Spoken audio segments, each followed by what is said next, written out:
السلام عليكم ورحمة الله وبركاته. أما بعد فأعوذ بالله من الشيطان الرجيم. بسم الله الرحمن الرحيم. هم الذين يقولون لا تنفقوا على من عند رسول الله حتى ينفضوا. صدق الله تعالى وصدق رسوله النبي الأمي الكريم، ونحن على ذلك لمن الشاهدين والشاكرين والحمد لله رب العالمين. معزز و محترم حضرات মুরব্বিয়ান کرام، উলামায়ে কেরাম, বিভিন্ন অঞ্চল থেকে আগত সর্বস্তরের সাথী ভাইয়েরা, আল্লাহ সুবহানাহু ওয়া তাআলার মহান দরবারে লাখ শুকরিয়া জ্ঞাপন করছি, যিনি আমাদেরকে প্রতি জুমার ন্যায় আজকেও মসজিদে আসার তৌফিক এনায়েত করেছেন। এজন্য বলি আলহামদুলিল্লাহ। আমরা গত কয়েক জুমা পর্যন্ত উলামায়ে কেরামদের মর্যাদা এবং তাদের নেতৃত্বের গুরুত্ব আলোচনা করেছিলাম। এরপরে আমরা আলোচনা পেশ করেছিলাম আলেমদের মধ্যে দুই শ্রেণীর আলেম রয়েছেন। এক শ্রেণীর আলেম যারা আল্লাহ সুবহানাহু ওয়া তাআলার কোরআনকে, আল্লাহর রাসূলের সুন্নাহকে অনুসরণ করেন, উলামায়ে হক এবং উলামায়ে রব্বানী। অপরদিকে আরেকজন আলেম রয়েছে যাদেরকে হাদিসের পরিভাষায় উলামায়ে সু বলা হয়, যারা বিভিন্ন যুগে ইসলামকে ধ্বংস করার জন্য এবং কুফফারদের সহযোগিতা করার জন্য কাজ করেছে, এবং কুফফাররাও এই জাতীয় আলেমদেরকে তৈরি করার জন্য বিভিন্ন রকমের সাহায্য, সহানুভূতি, সহযোগিতা করে থাকে। এজন্য আমরা গত জুমাতে আমেরিকার ইহুদি পরিচালিত একটা গবেষণা কেন্দ্র র্যান্ড ইনস্টিটিউটের বিষয় নিয়ে আলোচনা পেশ করেছিলাম। তাদের কিছু পরামর্শ আছে। আজকে আমরা সেই শ্যারিল বার্নার্ড এর পরামর্শগুলো আলোচনা করব। এরপরে কোরআন এবং হাদিসের থেকে দেখব যে এগুলো তারা আগেও করেছে। তাদের প্রথম প্রস্তাব, আমাদের র্যান্ড মুসলিমদের কাজ, অর্থাৎ যারা তাদের সহযোগী, যাদের কথা আগে বলেছিলাম, এই কাজগুলো যারা করবে তারা ওদের কাছে প্রিয়। গত জুমায় যারা ছিলেন তারা ভালো করেই জানেন, যারা ছিলেন না তারা গত জুমার ক্যাসেট নতুন বের হয়েছে, যা নিয়ে নেবেন, শুনে যাবেন। তাদের প্রথম প্রস্তাব হলো র্যান্ডের সমর্থক, তাদের ভাষায় যারা আলেম, মডারেট মুসলিম যারা, এদের লেখা বই, প্রবন্ধ, এদের লেকচার, এই সবগুলোকে কম খরচে ভর্তুকি দিয়ে প্রকাশ এবং বিতরণ করা, যাতে করে তাদের বক্তব্যগুলো, যেগুলো মূলত ইহুদি খ্রিস্টানদের সহযোগিতা করে, এগুলো ব্যাপকভাবে প্রচার করা হয় এবং মুসলিমদের মনে ইসলামের প্রতি যে একটা কঠোর অনুসরণের কথা আছে এটা যাতে করে ঘৃণিত হয়। সেজন্যই আমরা দেখতে পাচ্ছি ইদানিং বিভিন্ন দরবার হঠাৎ করে গজিয়ে উঠে প্রকাশ্যে তারা বলছে পরকালের মুক্তির জন্য ইসলাম ধর্ম গ্রহণ করা কোনো জরুরি নয়, যে যার ধর্মে আছে এখানে বসেই তারা তার ধর্ম পালন করলে পরকালে মুক্তি পেতে পারে। দেওয়ানবাগির যে দেওয়াল রাইটিং গুলো হয়, যদি এইগুলো হিসাব করার কত লক্ষ টাকা এর পিছনে ব্যয় হয় আল্লাহ ভালো জানে। এদের কত জমি, আর খানকা করতে কোনো টাকা পয়সার অভাব নেই। কোত্থেকে টাকা আসে এটা এই প্রস্তাব শুনলেই বুঝে আসবে যে মডারেট মুসলিমদের লেখা বই পুস্তক এবং তাদের কাজকর্মগুলোকে ব্যাপক প্রচার এবং প্রকাশ করা, এখানে তোমাদের সাহায্য করা উচিত। একটা প্রস্তাব তারা করেছে, আপনারা দেখতে পাচ্ছেন। আমি ফার্মগেট থেকে আসার সময় হঠাৎ আজান শুনলাম, মাগরিবের আজান। খুব খুশি হলাম যে একটা মসজিদ এখানে ছিল না, হওয়া দরকার ছিল। তাকেই দেখলাম যে বিশাল এক বিল্ডিং, সুন্দর, কত সুন্দর যারা দেখেছেন। কিন্তু তাকেই দেখলাম কুতুববাগ দরবার শরীফ। আর নামাজ ওখানে পড়লাম না, মাঠে গিয়ে নামাজ পড়লাম। সাথে একজন ছিল, বলো তাড়াতাড়ি ভাগো এখান থেকে, এই মসজিদে নামাজ পড়ার দরকার নাই। কারণ হচ্ছে এই মসজিদগুলো রাতারাতি ওঠার জন্য যত টাকা প্রয়োজন, এদের খানকা তৈরি করার জন্য যত অর্থের প্রয়োজন, সমস্ত অর্থ ইহুদি খ্রিস্টানরা দিতে প্রস্তুত। শুধু একটা মাত্র কাজ করো, যে মুসলমানদের ধর্ম একমাত্র ধর্ম নয়, ওয়াহদাতুল আদিয়ান, সব ধর্ম এক, এই স্লোগানটা প্রচার করো। এমনি ভাবে আরো যে বিষয়গুলো আমরা গত জুমাতে আলোচনা করেছিলাম, মডারেট মুসলিম হওয়ার জন্য যে বিষয়গুলো, এগুলো সবগুলোই তারা পূরণ করেছে। 2 নম্বর প্রস্তাব তাদের মডারেট মুসলিমদের উৎসাহ দান করা, জনসাধারণ এবং যুবকদের উদ্দেশ্যে বই লেখার জন্য। মডারেট আলেম যারা গণতন্ত্র এবং যারা ওদের শিখানো মানবাধিকার, ওদের শিখানো অর্থনীতি, ওদের শিখানো যে মতবাদ আছে, এটাকে যারা গ্রহণ করেছে, এদেরকে উৎসাহিত করা, যুবকদের জন্য বই লেখা এবং জনসাধারণের জন্য বই লেখা। এটা কি জন্য? ওরা ইসলামের ইতিহাস ভালো করেই পড়ে। যুগে যুগে নবীদেরকে যারা সাহায্য করেছিল তারা ছিল যুবকেরা। কারা? ইতিহাস পড়ুন। ইব্রাহিম আলাইহিস সালাতু ওয়াস সালাম যৌবনে ছিলেন। তিনি তখনই চিন্তা করতে লাগলেন, যৌবনে চিন্তা করার সুযোগ থাকে, মেধা প্রখর থাকে, সত্যকে মানুষ তালাশ করে। ইব্রাহিম আলাইহিস সালাতু ওয়াস সালাম তালাশ করতে করতে আল্লাহর সন্ধান পেয়ে গেলেন। ইতিহাস আপনারা বারবার শুনেছেন। তিনি আকাশের দিকে তাকিয়ে গবেষণা করতে লাগলেন, কারণ তার জাতি মূর্তি নিজে তৈরি করে, বিক্রি করে, বাজার করে, খায়, পূজাও করে। তার বাবাও একজন এরকমই লোক। আকাশের দিকে চিন্তা করলেন, দেখলেন তারকার দিকে, বলে এটা আমার রব। পরে যখন দেখলেন তারকা ডুবে যাচ্ছে, বলছে এটা রব হতে পারে না। এরপরে আবার যখন পূর্ণিমার চাঁদ দেখলেন, আলোক উজ্জ্বল চাঁদ, বলে এটা আমার রব, দেখে এটাও ডুবে যাচ্ছে। এরপরে কিছুদিন পরে নজর পড়ল সূর্যের দিকে। فلما رأى الشمس بازغة قال هذا ربي هذا أكبر, এটা আমার রব, এটা অনেক বড়। কিন্তু যখন সূর্য ডুবে গেল তখন তিনি বললেন, ইন্নী লা উহিব্বুল আফিলিন, আমি যেগুলো ডুবে যায়, যেগুলো নষ্ট হয়, ধ্বংস হয়, এগুলোকে পছন্দ করি না। ইন্নী ওয়াজ্জাহতু ওয়াজহিয়া লিল্লাযী ফাতারাস সামাওয়াতি ওয়াল আরদা হানিফা ওয়া মা আনা মিনাল মুশরিকিন। ইন্নী ওয়াজ্জাহতু ওয়াজহিয়া, আমি আমার চেহারা মোতাওয়াজ্জু করলাম। কার দিকে? না কোনো পীরের দিকে। এটা মনে রাখতে হবে, আমাদের দেশে শেখানো হয় পীর ছাড়া আল্লাহকে পাওয়াই যাবে না।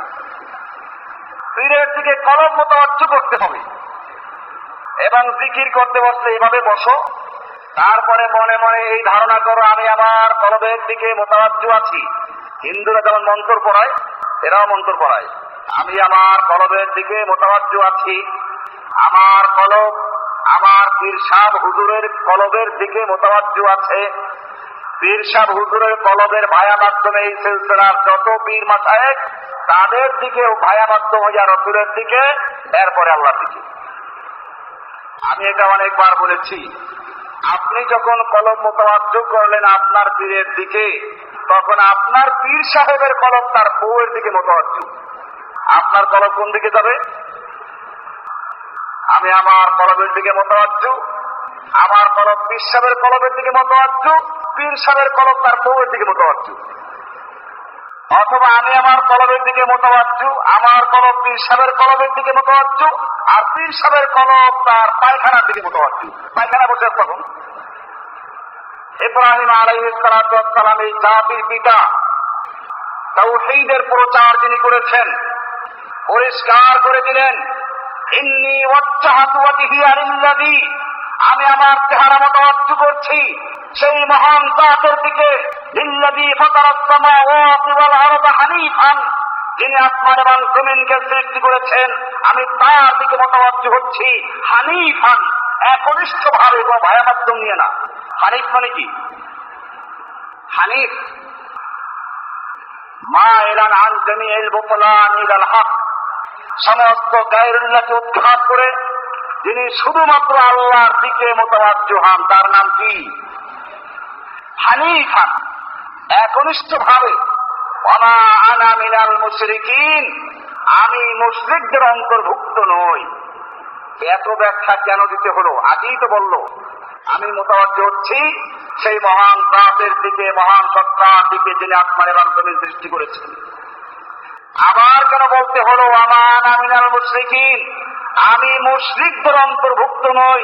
কারণ আল্লাহর দিকে মোতাওয়াজ্জু হয়ে তারপরও মুশরিক হওয়া যায়। আমাদের দেশে যারা মাজারে চেষ্টা করে, তারা নামাজ পড়ে না? দাড়ি আছে, টুপি আছে, নামাজ পড়ে, রোজা রাখে, সব করে। ইব্রাহিম আলাইহিস সালাম বলেন আমি ওই রকম মুসলিম না। আল্লাহর কাছেও প্রার্থনা করে, আবার খাজা বাবার কাছেও প্রার্থনা করে। একজন মুমিন প্রার্থনা করবে কার কাছে? আল্লাহর কাছে। মুখস্থ রাখবেন, আর ও। আমরা আল্লাহর কাছে প্রার্থনা করি, ওরা আল্লাহর ও। খাজা বাবা ও, আল্লাহ ও। দেশটা পরিষ্কার হচ্ছে? মুমিন সালাতে দাঁড়িয়ে বলে ইয়াকা নাবুদু ওয়া ইয়াকা নাস্তাঈন, ইয়াকা নাবুদু, আমরা একমাত্র তোমারই ইবাদত করি, তোমার ইবাদত করি, ওয়া ইয়াকা নাস্তাঈন, তোমার কাছে সাহায্য চাই। কি বলতে হবে? সাহায্য চাই। আর ওরা আল্লাহর কাছে ও, খাজা বাবার কাছে ও প্রার্থনা। আল্লাহও দেয়, খাজা বাবাও দেয়, আল্লাহও দেয়, ল্যাংটা বাবাও দেয়, আল্লাহও দেয়, হায়দার আলীও দেয়। হায়দার আলী চিনেন না? মোহাম্মদপুরে আসলে যে রাস্তায় ঘুরতে থাকে বুড়ো একটা, পিছনে ছাতা ধরে ঘুরতে থাকে কতগুলো। এই জাতীয় জাহেল এবং মূর্খ লোকেরা ইসলামের যুগে যুগে ক্ষতি করেছে, এখনো করছে। ইব্রাহিম আলাইহিস সালাম পরিষ্কার করে দিলেন হানিফান, একনিষ্ঠ ভাবে, ওয়ামা আনা মিনাল মুশরিকিন, আমি মুশরিকদের অন্তর্ভুক্ত নই। এইভাবে তিনি পরিষ্কার সন্ধান পেলেন।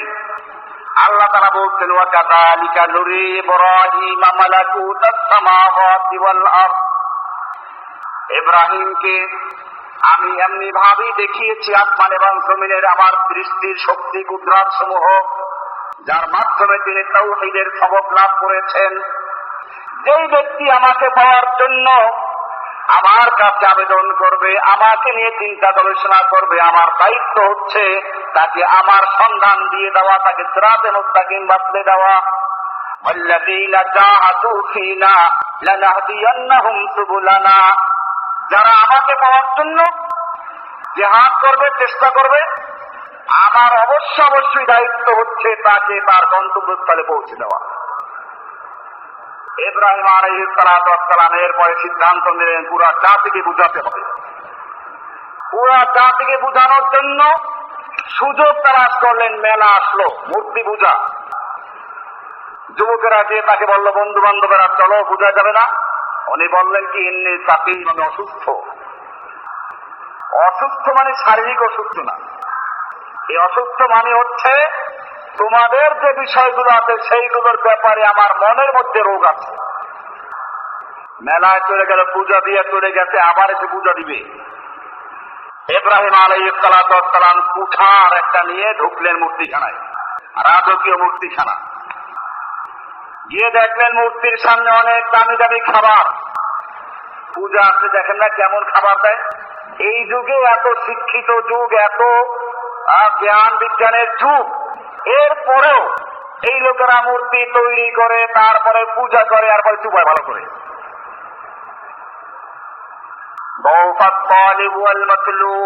কোরআনে আল্লাহ তাআলা বলছেন, আয়াতটা বের করেন তো, ওই যে যরিবা মাসাল ফাসতামিউলা, ওই আয়াতটা। আল্লাহ সুবহানাহু ওয়া তাআলা এই জাতিকে বুঝাবার জন্য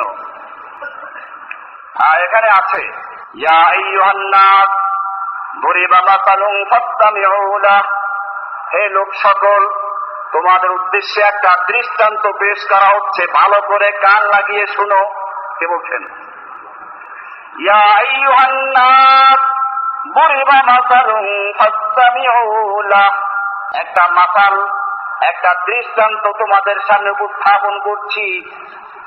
ফাসমাউলাহ বলেন নাই, কান শুনো তা বলেন নাই, কান লাগাই শুনো। ইসতামিউ, কান লাগিয়ে শুনো।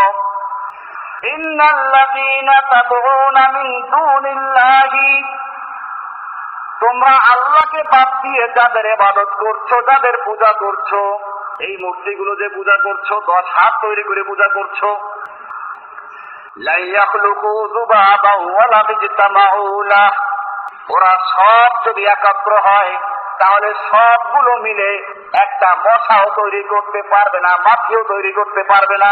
পারবে নাকি? এই যে হাজার হাজার মূর্তি তৈরি করলো, লক্ষ লক্ষ, কত লক্ষ, এবার কত লক্ষ লক্ষ লক্ষ মূর্তি তৈরি করলো, সব মূর্তি যদি জমা হয়, এরপরে রাস্তার মোড়ের মূর্তি, বিশ্ববিদ্যালয়ের মূর্তি, এরপরে সাথে আরো যত মূর্তি, সরকারি বেসরকারি দরকারি, সব মূর্তি জমা হয়, সব মূর্তি জমা হয় একটা মশা তৈরি করতে পারবে? আল্লাহ তাআলা বলছেন, ইন্নাল্লাযীনা তাদউনা মিন দুনিল্লাহি, আল্লাহকে বাদ দিয়ে তোমরা যাদের ইবাদত করছো, যাদেরকে আহ্বান করছো, তাদউনা, তাদের কাছে প্রার্থনা করছো, আবেদন করছো, তাদউনা, দোয়া করছো, এখানে ইবাদত বলা হয় নাই।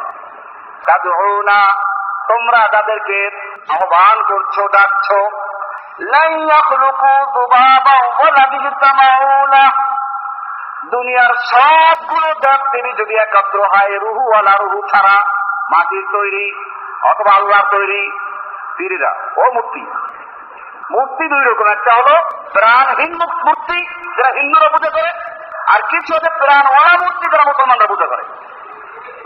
ওয়ালা বিজতামাউ লাহ, যদি সব মূর্তিগুলো একত্র হয়, রুহুওয়ালা মূর্তি, রুহু ছাড়া মূর্তি, সবগুলো যদি একত্র হয়, আমরা তো ওগুলোর ইবাদত করি না। ইবাদত রাস্তার করে, কেউ কেউ মূর্তির করে, মূর্তির সামনে দাঁড়িয়ে থাকে। নামাজ দাঁড়িয়ে পড়ি না আমরা, নামাজে দাঁড়াই ইবাদত, রুকু করি ইবাদত, সিজদা করি ইবাদত, প্রার্থনা করি ইবাদত।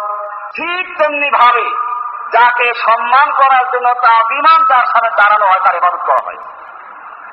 ওয়ালা বিজতামাউ লাহু, যদি সবগুলো একত্র হয় তাহলেও তারা একটা মাছি তৈরি করতে পারবে না। ওয়া ইয়াতলুবুহুমুয যুবাবু শাইআন লা ইয়াস্তানকিযুহু মিনহু, আর যদি ওদের সামনে যে মূল্যবান খাবারগুলো রয়েছে ওর থেকে কোন একটা মাছি এসে ছিনতাই করে নিয়ে যায়, মাছি, যুবাব মানে কি? মাছি, কোন একটা মাছি যদি ওদের খাবার থেকে কিছু ছিনতাই করে নিয়ে যায়, লা ইয়াস্তানকিযুহু মিনহু, তাহলে ওই মাছির থেকে একে ছাড়াবার ক্ষমতা নেই। আল্লাহ তাআলা বলছেন, দাউফাত তালিবু ওয়াল মাতলুব, যে এর কাছে চায় আর যার কাছে চাওয়া হচ্ছে কত দুর্বল। আল্লাহ তাআলা তারপরে বলছেন, মা কাদারুল্লাহ হাক্কা কাদারিহি, আল্লাহকে যেভাবে সম্মান করা দরকার ছিল, মূল্যায়ন করা দরকার ছিল, এই লোকগুলো আল্লাহ সেভাবে মূল্যায়ন করে নাই। ইন্নাল্লাহা লাকাবিয়্যুন আযীজ, সূরা হজ, এই সূরার ৭৩ নম্বর আয়াতে পড়া হলো। আল্লাহ তাআলা কি সুন্দর করে বুঝাচ্ছেন। ইব্রাহিম আলাইহিস সালাতু ওয়াস সালাম এই আয়াত ভালো করে বুঝলেন। মূর্তিখানায় ঢুকলেন, গিয়ে দেখলেন যে দামি দামি খাবার। আল্লাহ তাআলা তো বলেই যে মাটিতে নিলেও তারা কিচ্ছু করতে পারে না। ইব্রাহিম আলাইহিস সালাম গিয়ে বললেন, খা মূর্তি খা, কারণ গিয়েই তো রাগ ওঠে না, ভাঙতে তো রাগ ওঠা দরকার, খায় না। আলা তাকুলুন, কোরআনে আছে কথাগুলো। আলা তাকুলুন, এটা বলতে আলা তাকুলুন, খাও খাও, খায় না। ফাকানা বারবান বিল ইয়ামিন, এরপরে ডান হাতে থাপ্পড় মারলো। ডান হাতে কি মারলো? পাথরের মূর্তি, এর গায়ে থাপ্পড় মারলে যে থাপ্পড় মারে সে ব্যথা পায় না, মূর্তি ব্যথা পায়? মূর্তি ব্যথা পায় না। ফাকানা বারবান বিল ইয়ামিন, ডান হাতে থাপ্পড় মারলো, এরপরেও খায় না। ফারাদা আলাইহিম দারবান বিল ইয়ামিন, হ্যাঁ এখানে আছে ফারাদা ইলা আলিহাতিহিম, ওই আলিহাতের কাছে গেল। ফাকালা আলা তাকুলুন, খা খা, খাও না। আলা তাকুলুন, খাও না, খাও। মা লাকুম লা তানতিকুন, তোমাদের কি হলো কথা বলছো না? মূর্তিগুলোকে বলছেন, মা লাকুম, তোদের কি হলো? লা তানতিকুন, কথা বলছো না। এরপরে রাগ উঠছে, কথা কও না।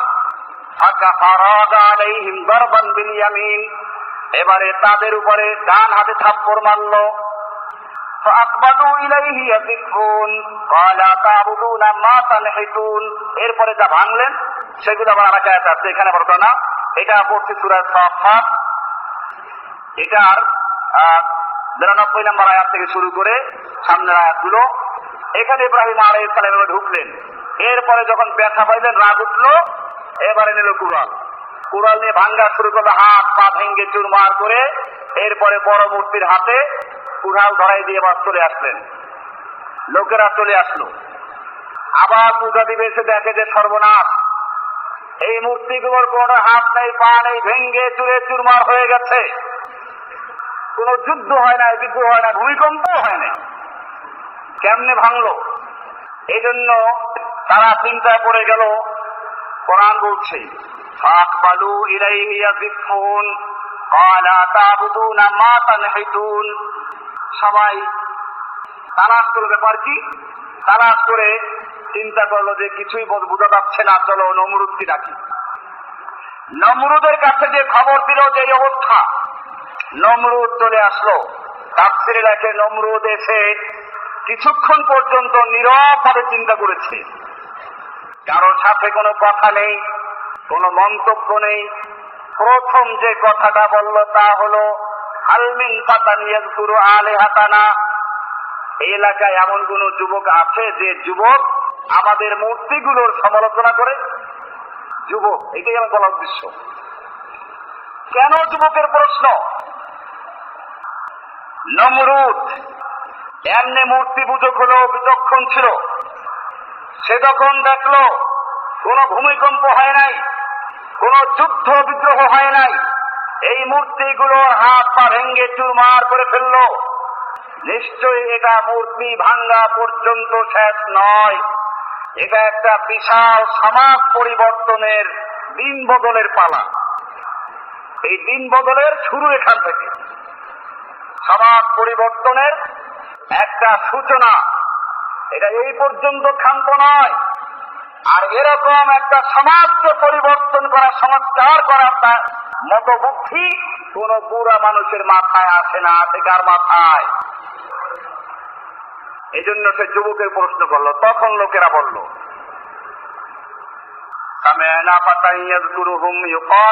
ইব্রাহিম, একজন যুবক সম্পর্কে জানি যে আমাদের এই দেবদেবীগুলোর সমালোচনা করে, এগুলোর বিরুদ্ধে মানুষকে উৎসাহিত করে। ইউকালু লাহু ইব্রাহিম, যার নাম হচ্ছে কি? এবার ইব্রাহিম আলাইহিস সালামকে ধরে আনা হলো। পরের কিসসা আপনারা শুনেছেন। আবার আজকে বলার উদ্দেশ্য হচ্ছে র্যান্ডের প্রস্তাব হচ্ছে 1 নাম্বার 2 নাম্বার প্রস্তাব, যে মডারেট মুসলিমদেরকে, ওদের আলেমদেরকে তা উৎসাহিত করছে জনসাধারণ এবং যুবকদের জন্য বই লেখার, যাতে করে তারা কোরআন সুন্নাহর যে কঠোর অনুসারী, এইখান থেকে সরে গিয়ে মডারেট মুসলিম হয়ে যায়। ইব্রাহিম আলাইহিস সালাম যুবক ছিলেন, এটা তারা ভালো করে বুঝেছে। আল্লাহর রাসূল সাল্লাল্লাহু আলাইহি ওয়াসাল্লাম তিনিও সূরা কাহাফের আয়াতে তাফসীরে ইবনে কাসির লিখেছেন, কোরআনে আছে সূরা কাহাফের যে যুবকগুলো ছিল তারা কি ছিল? ইন্নাহুম ফিতিয়াতুন আমানু বিরাব্বিহিম, আসহাবে কাহাফের যুবকেরা ছিল কয়েকজন যুবক, ফিতিয়াতুন আমানু বিরাব্বিহিম, যারা তাদের রবের উপরে ঈমান এনেছিল, তারাও তাদের সেই জাতির সামনে দাঁড়িয়ে বলেছিল, আমরা আল্লাহর পরে ঈমান এনেছি, আল্লাহর প্রতি আমরা বিশ্বাস করি। এই বিশ্বাস তাদের ছিল। আল্লাহ বলতে ওয়ারাবাতনা আলা কুলুবিহিম, তাদের অন্তরকে আমি স্থির করে দিয়েছি। তখন তারা তাদের শাসকদের সামনে দাঁড়িয়ে বক্তব্য দিচ্ছিল। যুবকেরা বক্তব্য দিতে পারে, সাহস থাকে বুকে। আসহাবে কাহাব যুবক ছিল। এমনি ভাবে আমাদের রাসূল সাল্লাল্লাহু আলাইহি ওয়াসাল্লামের অনুসারীও কি ছিল? তাফসীর ইবনে কাসির এই আয়াতে তাফসীর করতে গিয়ে বলেছে, আল্লাহর রাসূল সাল্লাল্লাহু আলাইহি ওয়াসাল্লাম বলছেন, নুসিরতু বিশ-শাবাব ওয়া মুনিতু বিশ-শুয়ুখ, আমি যুবকদের মাধ্যমে সাহায্য প্রাপ্ত হয়েছি, বুড়াদের দ্বারা বাধা প্রাপ্ত হয়েছি। আলী যুবক, আবু বকর যুবক, ওমর যুবক, সব যুবকরা সাহায্য করেছে। আর আবু লাহাব, উতবা, সাইবা, এমনকি আবু তালেব পর্যন্ত ঈমান আনে নাই। আলীর বাবা, আজকে যাদের বিশ্বাস যে আমাদের খাজা বাবারা পার করে নিবে, এই পীরদের বিশ্বাস সমস্ত পীরদের গোড়া হযরত আলী রাদিয়াল্লাহু তাআলা। তো আলী রাদিয়াল্লাহু তাআলা আব্বা জান্নাতি না জাহান্নামী? তো আলী রাদিয়াল্লাহু তাআলা বাপকে দাঁড় করতে পারেন নাই? সমস্ত পীরদের সিলসিলা যাকে মানা হয়, অনেকে লেখে যে 4 তরিকার সমস্ত পীরের পীর ও আলী রাদিয়াল্লাহু, আলীকে পীর বানাই দিল। আলী রাদিয়াল্লাহু তাআলা কি প্রচলিত হতে পীর ছিলেন? উনি ছিলেন খলিফাতুল মুসলিমিন। আবার আবু বকর ওমর ওসমান বাপ বইতে লেখা আছে যে সুফিবাদের ভিত্তি হচ্ছে আলীর উপরে, আবু বকর ওমর ওসমান নয়। এইভাবে বিদ্বেষ সৃষ্টি করা হয়েছে সাহাবাদের মধ্যে। এই জন্য ভালো করে বুঝবেন, এই সুফিবাদকে তৈরি করা হয়েছে ইসলামের মূলে কুঠারাঘাত করার জন্য, ইসলামের খেলাফত ব্যবস্থা ধ্বংস করার জন্য, খেলাফত ব্যবস্থাকে রাষ্ট্রীয় পর্যায়ে ধ্বংস করে পীর মুরিদির মাধ্যমে ব্যক্তি পর্যায়ে ঢুকিয়ে দেওয়ার জন্য এই সুফিবাদ পীর মুরিদি আবিষ্কার করা হয়েছে। আল্লাহর রাসূল সাল্লাল্লাহু আলাইহি ওয়াসাল্লাম এর চাচা আলীর বাবা জাহান্নামী, ইব্রাহিম আলাইহিস সালাম বাবা জাহান্নামী, নূহ আলাইহিস সালামের ছেলে কিরাম জাহান্নামী। মুসলমান পরিষ্কার হয়ে যাও, হেদায়েতের মালিক একমাত্র আল্লাহ সুবহানাহু ওয়া তাআলা, কোন পীর নয়, কোন নবী নয়, কোন ওলি নয়, কোন বুজুর্গ নয়। যদি তারা হতো তাহলে নবীর চাচা আলীর বাবা জাহান্নামী হতো না, ইব্রাহিমের বাবা জাহান্নামী হতো না, এমনি ভাবে এই নূহ আলাইহিস সালামের সন্তান জাহান্নামী হতো না। বোঝা গেল কোন ব্যক্তি হেদায়েতের মালিক হতে পারে না। যুবকদের কথা বলছি, যুবকদের দায়িত্ব হচ্ছে, এখন আমেরিকার র্যান্ড সংস্থা উৎসাহিত করছে মডারেট মুসলিমদেরকে, তোমরা যুবকদেরকে উৎসাহিত করো যেন তারা ইসলামের কঠোর অনুসরণ থেকে সরে আসে। তোমাদেরকে তৈরি হতে হবে ওদের বিরুদ্ধে কাজ করার জন্য, যুবকদেরকে উৎসাহিত করতে হবে যেন তারা ইসলামের কঠোর ভাবে তারা মেনে চলে। ইসলাম কোন বৈরাগ্যবাদী ধর্ম নয়, কাজে কঠোর ভাবে মানার অর্থ এই নয় যে জঙ্গলে চলে যেতে হবে। 3 নম্বর প্রস্তাব, তাদের দৃষ্টিভঙ্গিকে ইসলামী শিক্ষার পাঠ্যক্রমে অন্তর্ভুক্ত করো। র্যান্ড ইনস্টিটিউটের প্রস্তাব হচ্ছে 3 নম্বর প্রস্তাব, মডারেট মুসলিম যারা, এই আলেম যারা, তাদের লেখা বই পুস্তকগুলোকে সিলেবাসের অন্তর্ভুক্ত করো। আমার কাছে একটা সিলেবাস এক ভাই দিয়েছেন, জাতীয় শিক্ষানীতি 2009। এটার মধ্যে যে সিলেবাস তৈরি করা হয়েছে আপনারা জানেন। আলহামদুলিল্লাহ কিছু মাস্টার সাহেবরা এ নিয়ে আন্দোলন করছেন, আমাদের এখানেও কিছু আছেন যারা নেতৃত্ব দিচ্ছেন। আলহামদুলিল্লাহ আমি দোয়া করি সেই ভাইদের জন্য যারা এটাকে উপলব্ধি করতে পেরেছেন। কারণ এই প্রস্তাবটা গোড়ার থেকে দেওয়া হয়েছে, বাংলাদেশ সরকারের দোষ দিচ্ছি না আমি।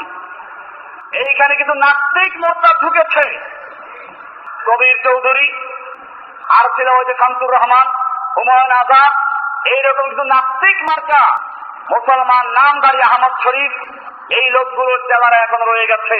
তারা শিক্ষানীতিকে ধর্ম নিরপেক্ষ এবং ইসলামী শিক্ষাকে বাতিল করার জন্য আগেও চক্রান্ত করেছে, এখনো করছে, কারণ এদেরকে র্যান্ডের সাহায্য করা হচ্ছে। এখানে একটা বিষয় আছে, এই শিক্ষানীতির বিরুদ্ধে আমি কোন দলের কথা বলছি না, আপনারা সকলেই এক পরিচয় মুসলিম, যার যেখান থেকে ক্ষমতা আছে এই শিক্ষানীতির বিরুদ্ধে সরকারকে বুঝান যে এটা মুসলিমদের ধ্বংস করা হচ্ছে। এখানে একটা বিষয় আছে, ধর্ম শিক্ষার পরিবর্তে এমন একটা বিষয় দেওয়া হয়েছে যে বিষয়টা একটা বলতেই হিন্দু ধর্ম, খ্রিস্টান ধর্ম, বৌদ্ধ ধর্মের কি কি ধর্ম, 4টা ধর্মের একটা শিক্ষা থাকবে এবং সেই শিক্ষার প্রত্যেকটার উপরে 25 করে মার্ক থাকবে। অর্থাৎ হিন্দু ধর্ম মুসলমানকে পড়তে হবে, খ্রিস্টান ধর্ম পড়তে হবে বাধ্যতামূলক। এইভাবে 4টার 25 করে নাম্বার দিয়ে তারপরে মোট 100 নাম্বার দেওয়া হবে। এইটার একটা অপশন রাখা হয়েছে এখানে। এটা ইন্টারনেটে দেওয়া আছে, আপনার ইন্টারনেট থেকে যে কোনো লোক খুঁজে বের করে ঠিকানা দেওয়া আছে এখানে। এটা আমার কোনো বক্তব্য না, এটা ইন্টারনেট থেকে নেওয়া। সোজা লেখা জাতীয় শিক্ষানীতি 2009 চূড়ান্ত খসড়া, ওয়েবসাইট ঠিকানা দেওয়া আছে। এখানে দেখে নেবেন তারা কিভাবে এই সিলেবাসটা তৈরি করেছে, হুবহু মিলে যাচ্ছে। 3 নম্বর প্রস্তাব, মডারেট মুসলিমদের দৃষ্টিভঙ্গিকে, এদের ভাষায় মডারেট মুসলিমেরাই যারা ইসলামের বিরোধিতা করে। মডারেট মুসলিম হওয়ার নিয়ম হচ্ছে আল্লাহ নবীকে গালি দাও, আল্লাহ নবীর বিরুদ্ধে বই লেখো। হুমায়ুন আজাদকে সে এত নিরাপত্তা পেয়েছিল কিসের ভিত্তিতে? সে একটা উপন্যাস লিখেছিল পাঁচ তার জমিন সাদবা, এর মধ্যে আল্লাহ নবীকে সে গালিগালাজ করেছে। লাইলাতুল কদর নাম যে একটা পতিতা নায়িকা, তার নাম যে লাইলাতুল কদর, এরপর সে মদিনাকে উপহাস করেছে, আল্লাহকে উপহাস করেছিল। আল্লাহ তারা চরম ভাবে অপমান করে দুনিয়া থেকে বিদায় করে দিয়েছেন। যাই হোক, এমনি ভাবে তাসলিমা নাসরিনকে, এই সব লোকদেরকে এই কারণ উৎসাহিত করা হচ্ছে যারা ইসলামের বিরুদ্ধে বই লেখে। এদের ভাষায় এরা হচ্ছে মডারেট মুসলিম। এরকম ভাবে আলেমদের মধ্যেও যারা খালি দাওয়াত করে মিলাদ পড়বে আর ইসলামের মৌলিক বিষয়গুলো বলবে না, এই মডারেট মুসলিমদেরকে তোমরা উৎসাহিত করো, তাদের লেখা বই পুস্তক তোমাদের পাঠ্যক্রমে, শিক্ষার পাঠ্যক্রমে অন্তর্ভুক্ত করো। 4 নম্বর প্রস্তাব, প্রাক ইসলামী এবং যা ইসলামী নয় সেই সমস্ত ইতিহাস এবং সংস্কৃতিকে সংশ্লিষ্ট দেশের প্রচার মাধ্যম ও পাঠ্যক্রমে অন্তর্ভুক্ত করো এবং সে সম্পর্কে সচেতনতা উৎসাহিত করো। তার মানে হচ্ছে আরব দেশের ইতিহাস বলতে গিয়ে মোহাম্মদ সাল্লাল্লাহু আলাইহি ওয়াসাল্লাম নয়, আরব যুগের ইতিহাস বয়ান করতে গিয়ে জাহিলি যুগে কি ইতিহাস ছিল সেই ইতিহাসগুলো, খারায় আবার পুরাতন ইতিহাসগুলো বয়ান করো, তাওহীদের ইতিহাস যাতে না আসে। মিশরের ইতিহাস বয়ান করতে গিয়ে মুসলিম খেলাফতের ইতিহাস বয়ান করবে না, ফেরাউনদের ইতিহাস বয়ান করো। ভারতবর্ষের ইতিহাস বয়ান করতে গিয়ে আগের হিন্দুদের ইতিহাস বয়ান করো। হ্যাঁ, মুসলিমদের কিছু রেখে দাও, যেগুলো দেখলে মুসলিমদেরকে মানুষ ঘৃণা করবে, মাজার রেখে দাও। তাজমহল রাখা আছে না? তাজমহল কোন ইসলামের কোন স্মৃতি? তাজমহল মানে হচ্ছে মুসলিমদেরকে কলঙ্কিত করার জন্য, ওঠানোর জন্য দেখানো হচ্ছে যে মুসলমান এর নাম একটা স্ত্রীর প্রতি প্রেমের ভালোবাসার পরিচয় দিতে গিয়ে লক্ষ কোটি দিনাতের হাত টাকা পয়সা নষ্ট করে একটা মাজার তৈরি করে অপচয় করেছে, জাতিকে ধ্বংস করেছে। এইটা প্রমাণ করার জন্য মাজারটা রেখে দিয়েছে। এমনি ভাবে আরো যে বিষয়গুলো আছে আমাদের মনে রাখতে হবে। এখানে পরামর্শ দিয়েছে ওই ইসলামের ইতিহাসের আগের ইতিহাসগুলো বয়ান করবে, যেন মানুষ ইসলামের ইতিহাস সম্পর্কে ঘৃণিত হয়ে যায়। মিশর ইতিহাস বয়ান করতে গিয়ে আজকে ফেরাউনদের ইতিহাস যেভাবে বয়ান করা হচ্ছে, এতে ইসলামের যে কিছু ছিল মিশরে, এটা কোনো ইতিহাসের মধ্যেই আসবে না। এটাই হচ্ছে ওদের পরামর্শ। এমনি ভাবে তাদের 5 নম্বর প্রস্তাব হচ্ছে সুফিবাদের জনপ্রিয়তাকে এবং গ্রহণযোগ্যতাকে উৎসাহ দান করো। সুফিবাদ তাসাব্বুফ, অর্থাৎ এই তাসাব্বুফের খবরটা তোমরা ব্যাপক প্রচার করে দাও। কারণ তাসাব্বুফের খবর যে একবার নিবে সেই ব্যক্তি আর কখনো জেহাদের কথা বলবে না।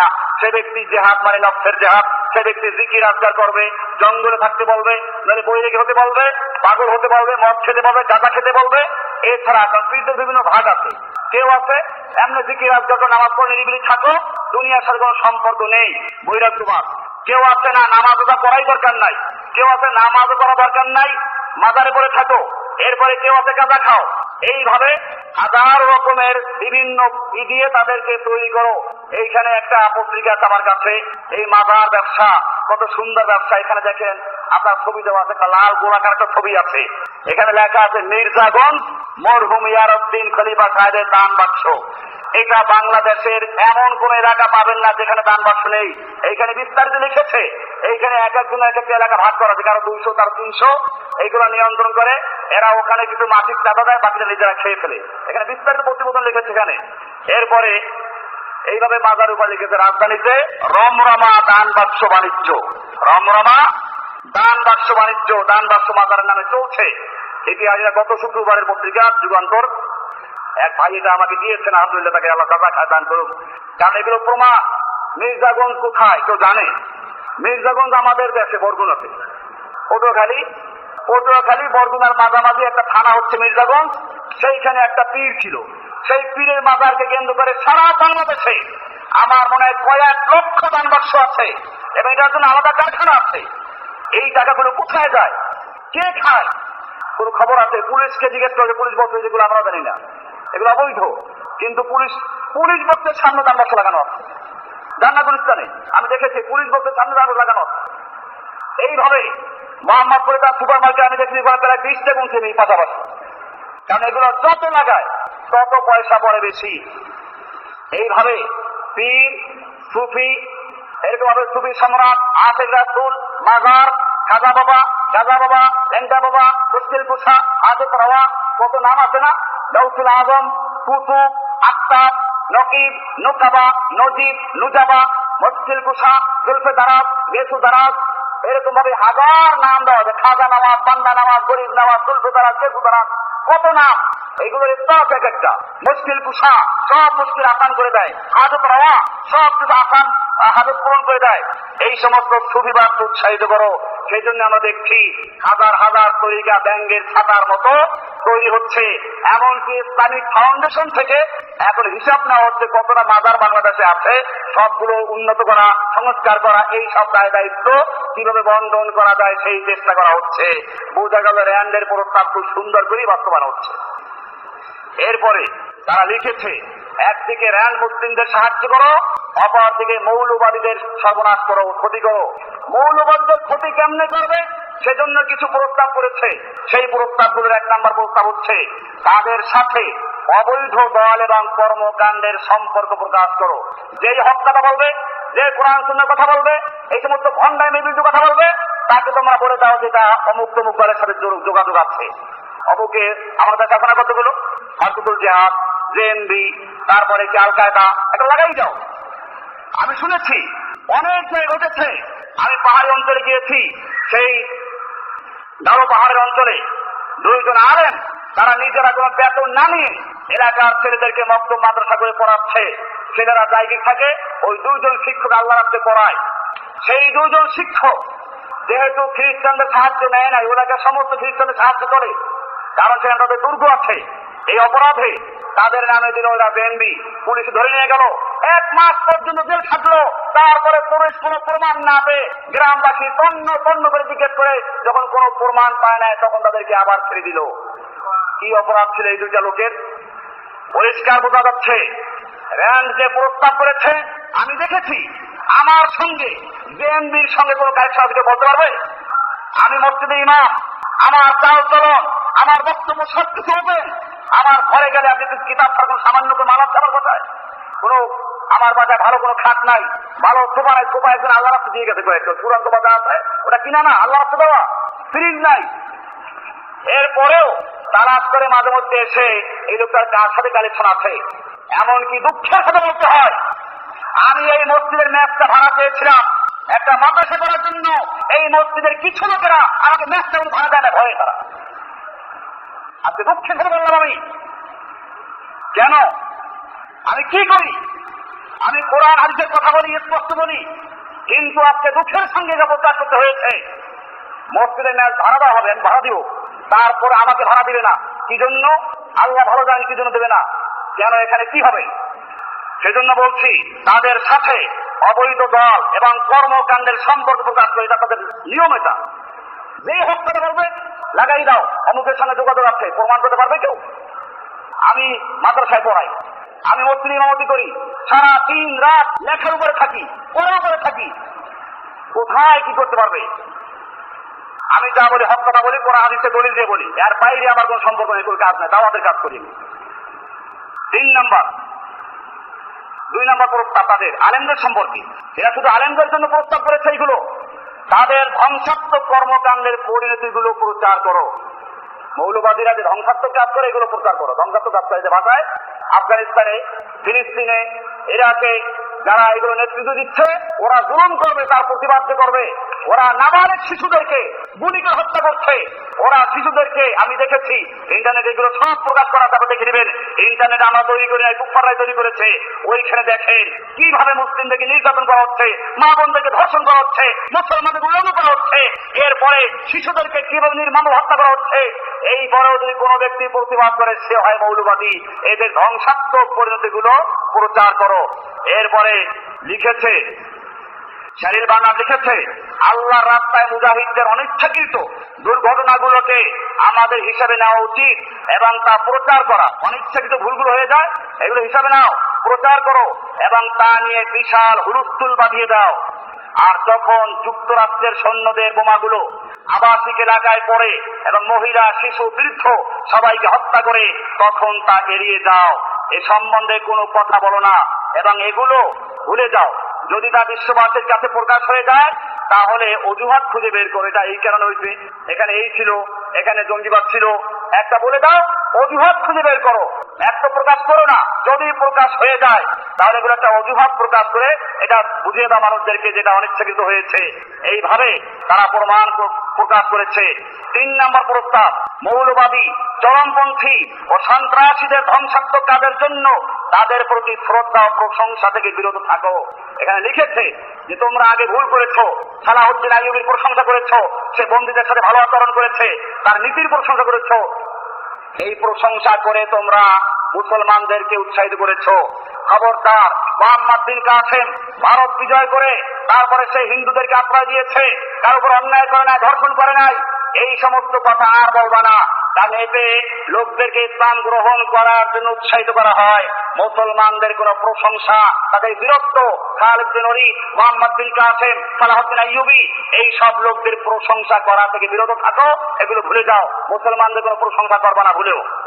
এরপরে লিখেছে 4 নম্বর, তাদেরকে মানসিকভাবে বিশৃঙ্খল এবং কাপুরুষ ব্যক্তি হিসেবে চিহ্নিত করো, খলনায়ক হিসেবে নয়। এদেরকে তোমরা কাপুরুষ হিসেবে প্রমাণিত করো।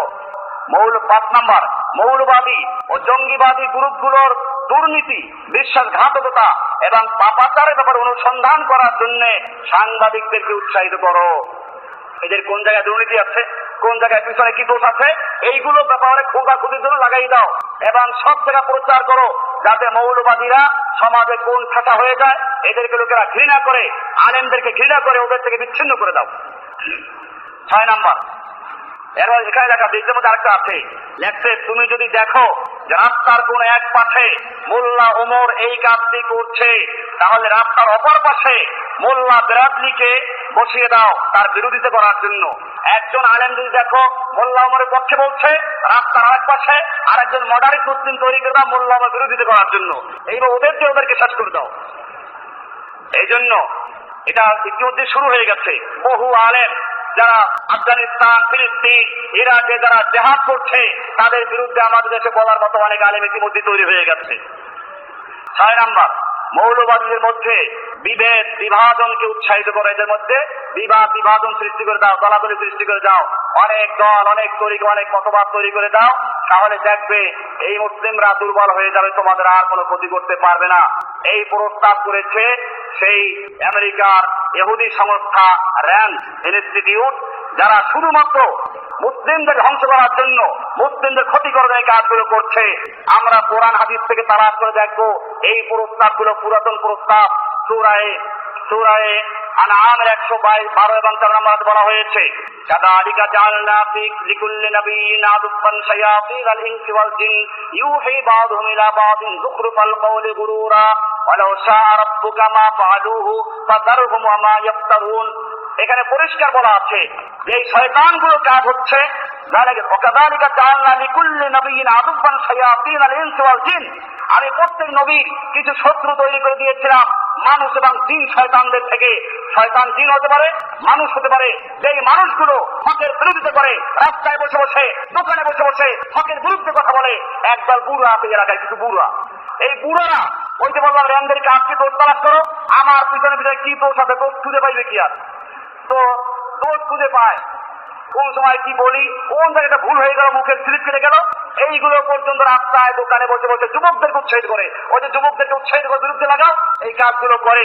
আমি সেদিন এক পুরাকে মসজিদ থেকে বহিষ্কার করেছি, কারণ যারা ছিল তারা জানে এই বুড়া এখানে এসেছে, আমার এইখানে মসজিদে একদিন ক্যামেরা করেছে, আমি এটা নিয়ে না করে দিয়েছি যে ক্যামেরা করো তোমরা, কারণ এগুলো বিশ্ব চাহিদা আছে, সেজন্য তারা করেছিল ইসলাম প্রচারের জন্য। তারপর বলছে করো না এটা।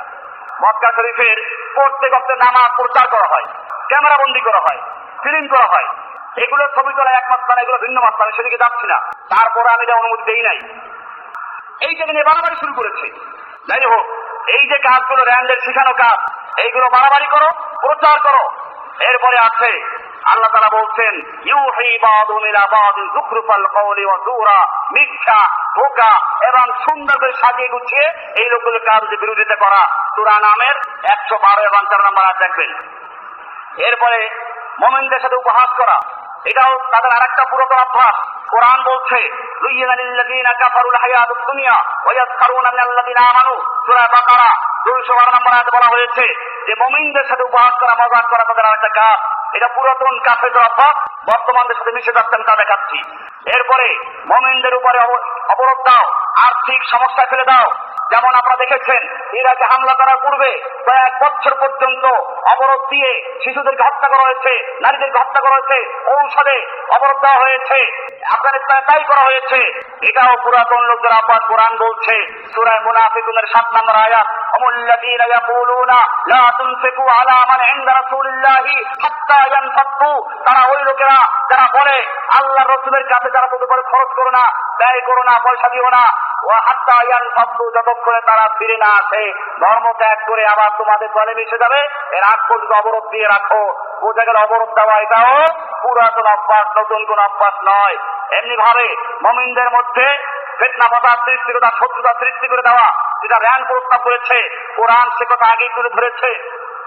সূরা আলে ইমরানের 118 নম্বর আয়াতে ইয়া আইয়ুহাল্লাযীনা আমানু লা তাত্তাখিযু বিতানাতাম মিন দুনিকুম লা ইয়ালুনাকুম খাবালা ওয়াদ্দু মা আনিতুম, তোমাদের বিপদ, তোমাদের শত্রু হোক, এটা তোমাদের কষ্ট হোক, এটাই তারা চায়। কোরআনের সূরা তওবার 47 মধ্যে বলা হয়েছে লাউ খারাজু ফীকুম মা যাদুকুম ইল্লা খাবালা ওয়া লা আওবাহু খিলালাকুম ইয়াবগুনাকুমুল ফিতনা, তারা তোমাদের সঙ্গে গেলেও তোমাদের মধ্যে ফিতনা সৃষ্টি করবে, গন্ডগোল লাগাবে, বিভক্তির সৃষ্টি করবে। এই কাজটা তারা করবে। বোঝা গেল আগের যুগের কুফফারদের যে পরিকল্পনা, বর্তমান কুফফারদের পরিকল্পনা মিশে যাচ্ছে। এরপরে মুমিনদের মধ্যে বিভক্তির সৃষ্টি করে দেওয়া, সেটা আলোচনা হলো। এরপরে মুমিনদেরকে ভয় দেখানো, তাদেরকে ফিরিয়ে নেওয়ার জন্য কোরআন বলছে ওয়াকালাল্লাযিনা কাফারু লিরুসুলিহিম লানুখরিজান্নাকুম মিন আরদিনা আও লাতাউদুন্না ফি মিল্লাতিনা, সূরা ইব্রাহিমের 4 নম্বরে বলা হয়েছে কাফেররা বলতো রাসূলদেরকে আমরা তোমাদেরকে আমাদের দেশ থেকে বের করে দিব, তোমাদেরকে জেলে আটকে দেব, তোমাদেরকে বন্দী করব, হত্যা করব, আও লাতাউদুন্না ফি মিল্লাতিনা, অথবা আমাদের ধর্মে ফিরে আসো। এই পরিকল্পনা তার আগেও ছিল। এমনি ভাবে সূরা আনআমের 34 মধ্যে বলা হয়েছে ওয়ালাকাদ কুযযিবাত রুসুলুম মিন ক্বাবলিকা ফাসবারু আলা মা কাযাবু ওয়া উযু, তাদেরকে নানাভাবে কষ্ট দেওয়া হতো। এরকম ভাবে মুসলমানদের সাথে যুদ্ধ করো, তাদেরকে হত্যা করো। কোরআনে বলা হয়েছে কুতিলা আসহাবুল উখদুদ আন-নার যাতিল ওয়াকুদ ইদহুম আলাইহা কুউদ ওয়া হুম আলা মা ইয়াফআলুনা বিল মুমিনিনা শুহুদ। বোঝা গেল আমি আজকে যারা প্রমাণ করতে চেয়েছি, আগের যুগে যুগে যুগে নবীদের সঙ্গে, মুসলিমদের সঙ্গে হক এবং বাতিলের যেভাবে লড়া হয়েছিল এখনো সেভাবেই চলছে। এজন্য যুবকদের ভয় পেলে চলবে না। আমি বলে থাকি হক এবং বাতিলের লড়াই সেই আদম থেকে শুরু হয়েছে। হক প্রকাশ পেয়েছে আদমের সূরাতে, বাতিল প্রকাশ পেয়েছে ইবলিসের সূরাতে, হক প্রকাশ পেয়েছে হাবিলের সূরাতে, বাতিল প্রকাশ পেয়েছে কাবিলের সূরাতে। হক এসেছিল নূহ আলাইহিস সালামের সূরাতে, বাতিল এসেছিল কেনানের সূরাতে, হক এসেছিল মুসা আলাইহিস সালামের সূরাতে, বাতিল এসেছিল ফিরআউনের সূরাতে, হক এসেছিল ঈসা আলাইহিস সালামের সূরাতে, বাতিল এসেছিল ওই সময়কার কতটা ফাতির সূরাতে, হক এসেছিল মুহাম্মদুর রাসূলুল্লাহ সাল্লাল্লাহু আলাইহি ওয়াসাল্লামের সূরাতে, বাতিল এসেছিল আবু জাহেল, আবু লাহাব, উতবা, শাইবা, এই সমস্ত বাতিলের সূরাতে। যুগে যুগে হক এবং বাতিলের লড়াই চলেছে, কিয়ামত পর্যন্ত অব্যাহত থাকবে। মুসলিম যুবকদের ভয় পেলে চলবে না। কোন দিয়ে বাদ মুখালিফ पे ना घबराए वकाफ, ये तो चलती है तुझे ऊंचा उड़ाने के लिए है मर्द मुमिन। যুবকেরা তোমরা ভয় পেলে চলবে না, বাতিলের শক্তি থেকে ভয় পেলে চলবে না। এটা চলছে, মুসলমান ভয় পায় না। ये तो चलती है तुझे ऊंचा उड़ाने के लिए, এটা তোমাকে আরো উঠতে নেওয়ার জন্য বাতাস চলছে। কাজে আমি আমার যুবক ভাইদেরকে বলবো তোমরা যেভাবে র্যান্ডের প্রোগ্রাম হচ্ছে যুবকদেরকে বিভ্রান্ত করা, ঠিক তোমরা তোমাদের পরিকল্পনা নাও, যেখানে থাকো রাস্তায়, অফিসে, স্কুলে, কলেজে, সব জায়গায় তাওহীদের বাণী ছড়িয়ে দাও এবং এখনই খ্রিস্টানদের বিরুদ্ধে, তাদের বিরুদ্ধে মুসলিম জাতিকে সাবধান করে তাদের মোকাবেলার জন্য চূড়ান্ত প্রস্তুতি গ্রহণ করার জন্য তৈরি করে। কারণ র্যান্ড ইনস্টিটিউটের একটা পরামর্শ হচ্ছে বর্তমান যুগের শাসকদের প্রতি এবং সাংবাদিকদের প্রতি যুবকদেরকে বিভ্রান্ত করো, যুবকদেরকে ইসলামের সঠিক শিক্ষা থেকে দূরে সরিয়ে দিয়ে বিভিন্ন দরগা, দুর্গা, সুফিবাদ, পীরবাদে জড়িয়ে দাও। তাহলেই কেবলমাত্র তোমরা তোমাদের মিশনকে সফল করতে পারবে। আমরা সেখান থেকে আলোচনা করেছিলাম যে র্যান্ড ইনস্টিটিউট ঠিকই বলেছে, কোন জাতিকে ধ্বংস করতে হলে তাদের যুবকদেরকে ধ্বংস করতে হবে। কারণ যুগে যুগে ইসলামের দ্বারা সহযোগিতা করেছে, ইসলামের দ্বারা সাহায্য করেছে, ইসলামের জন্য যারা জীবন দিয়েছে তারা ছিল যুবকেরা। আসহাবে কাহাফ ছিল যুবক, এমনি ভাবে মূসা আলাইহিস সালাতু ওয়াস সালামের সাথে যারা ছিল তারা ছিল যুবকেরা। ইব্রাহিম আলাইহিস সালাতু ওয়াস সালাম ছিলেন যুবক। ইব্রাহিম আলাইহিস সালাতু ওয়াস সালামের প্রসঙ্গ নিয়ে আলোচনা আজকে শুরু করছি এজন্য, যেহেতু আর কয়েকদিন পরই হজের ফ্লাইট শুরু হচ্ছে। হজ নিয়ে আমরা কয়েকটা জুমা আলোচনা করতে চাই। আর আমারও যেহেতু হজে যাওয়ার পরিকল্পনা আছে, আগামী 4 তারিখে হজের ফ্লাইট, এই জন্য এই জুমাগুলোতে হজ নিয়ে আলোচনা করবো ইনশাআল্লাহ সুবহানাহু ওয়া তাআলা। হজ নিয়ে আলোচনা করতে হলেই আবারও আমাদেরকে ফিরে আসতে হবে হযরত ইব্রাহিম আলাইহিস সালাতু ওয়াস সালামের দিকে। কারণ ইব্রাহিম আলাইহিস সালাতু ওয়াস সালামকে বাদ দিয়ে হজের আলোচনা হতেই পারে না। ইব্রাহিম আলাইহিস সালাতু ওয়াস সালাম ইরাকে জন্মগ্রহণ করেছিলেন। ইরাকের এক পুরোহিত পরিবারে, ব্রাহ্মণ পরিবারে এমন এক মুহূর্তে তিনি জন্মগ্রহণ করেছিলেন যখন তৎকালীন ইরাকের মানুষেরা এক আল্লাহর ইবাদতের পরিবর্তে হাজার হাজার দেব দেবীর পূজা করত। শুধু পৃথিবীতেই না, আসমানেও তারা পূজা করত চন্দ্র, সূর্য, তারকা, নক্ষত্র সবগুলোকে। সেই সমাজের মানুষেরা মানুষকে আর বাপ বানিয়েছিল, রব বানিয়েছিল। এমনকি নিজেরা মূর্তি তৈরি করত, মূর্তি বিক্রি করত, আবার সে মূর্তির সামনে পূজাও করত। মানুষ মানুষকে দেবদেবী হিসাবে, রব হিসাবে তৈরি করে নিয়েছিল। বর্তমান সমাজেও যেরকম ভাবে মানুষ তাওহীদের থেকে সরে গিয়ে, আল্লাহর একাত্মবাদের থেকে সরে গিয়ে বিভিন্ন দরগা, দুর্গা, পীর, মুরিদ, খানকা, এরকম ফকির, এরকম দরবেশ, হাজত নেওয়া, মুশকিল কুশা, গেসু দ্বারা, সুলফে দ্বারা, খাজা নেওয়া, বান্দা নেওয়া, গরিব নেওয়া, এই সবগুলো আপনারা দেখেন বিভিন্ন জায়গায় লেখা থাকে। কিন্তু আপনারা এগুলোর অর্থ চিন্তা করেন না। এর অর্থ যদি মানুষেরা জানতো তাহলে এখন পর্যন্ত এই পরিবেশ হয় নাই যে মানুষ এগুলোকে মেনে নিবে। দুঃখের বিষয় হচ্ছে এগুলোর অর্থ পরিষ্কার করা হয় না, নতুবা মানুষ কোনদিন মেনে নিত না মানুষকে গাউসুল আজম। গাউসুল আজম অর্থ কি? গাউস মানে ত্রাণকর্তা, আর আজম মানে সবচেয়ে বড়। এটা যদি মানুষ জানে তাহলে কি আব্দুল কাদের জিলানী রাহমাতুল্লাহ আলাইহি গাউসুল আজম মানবে কেউ? গাউসুল আজম কে?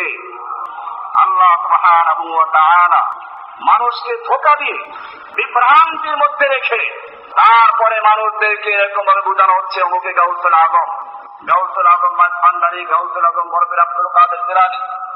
হাজত রওয়া মানে হচ্ছে যে সমস্ত হাজত গুলো পূরণ করে দেয়।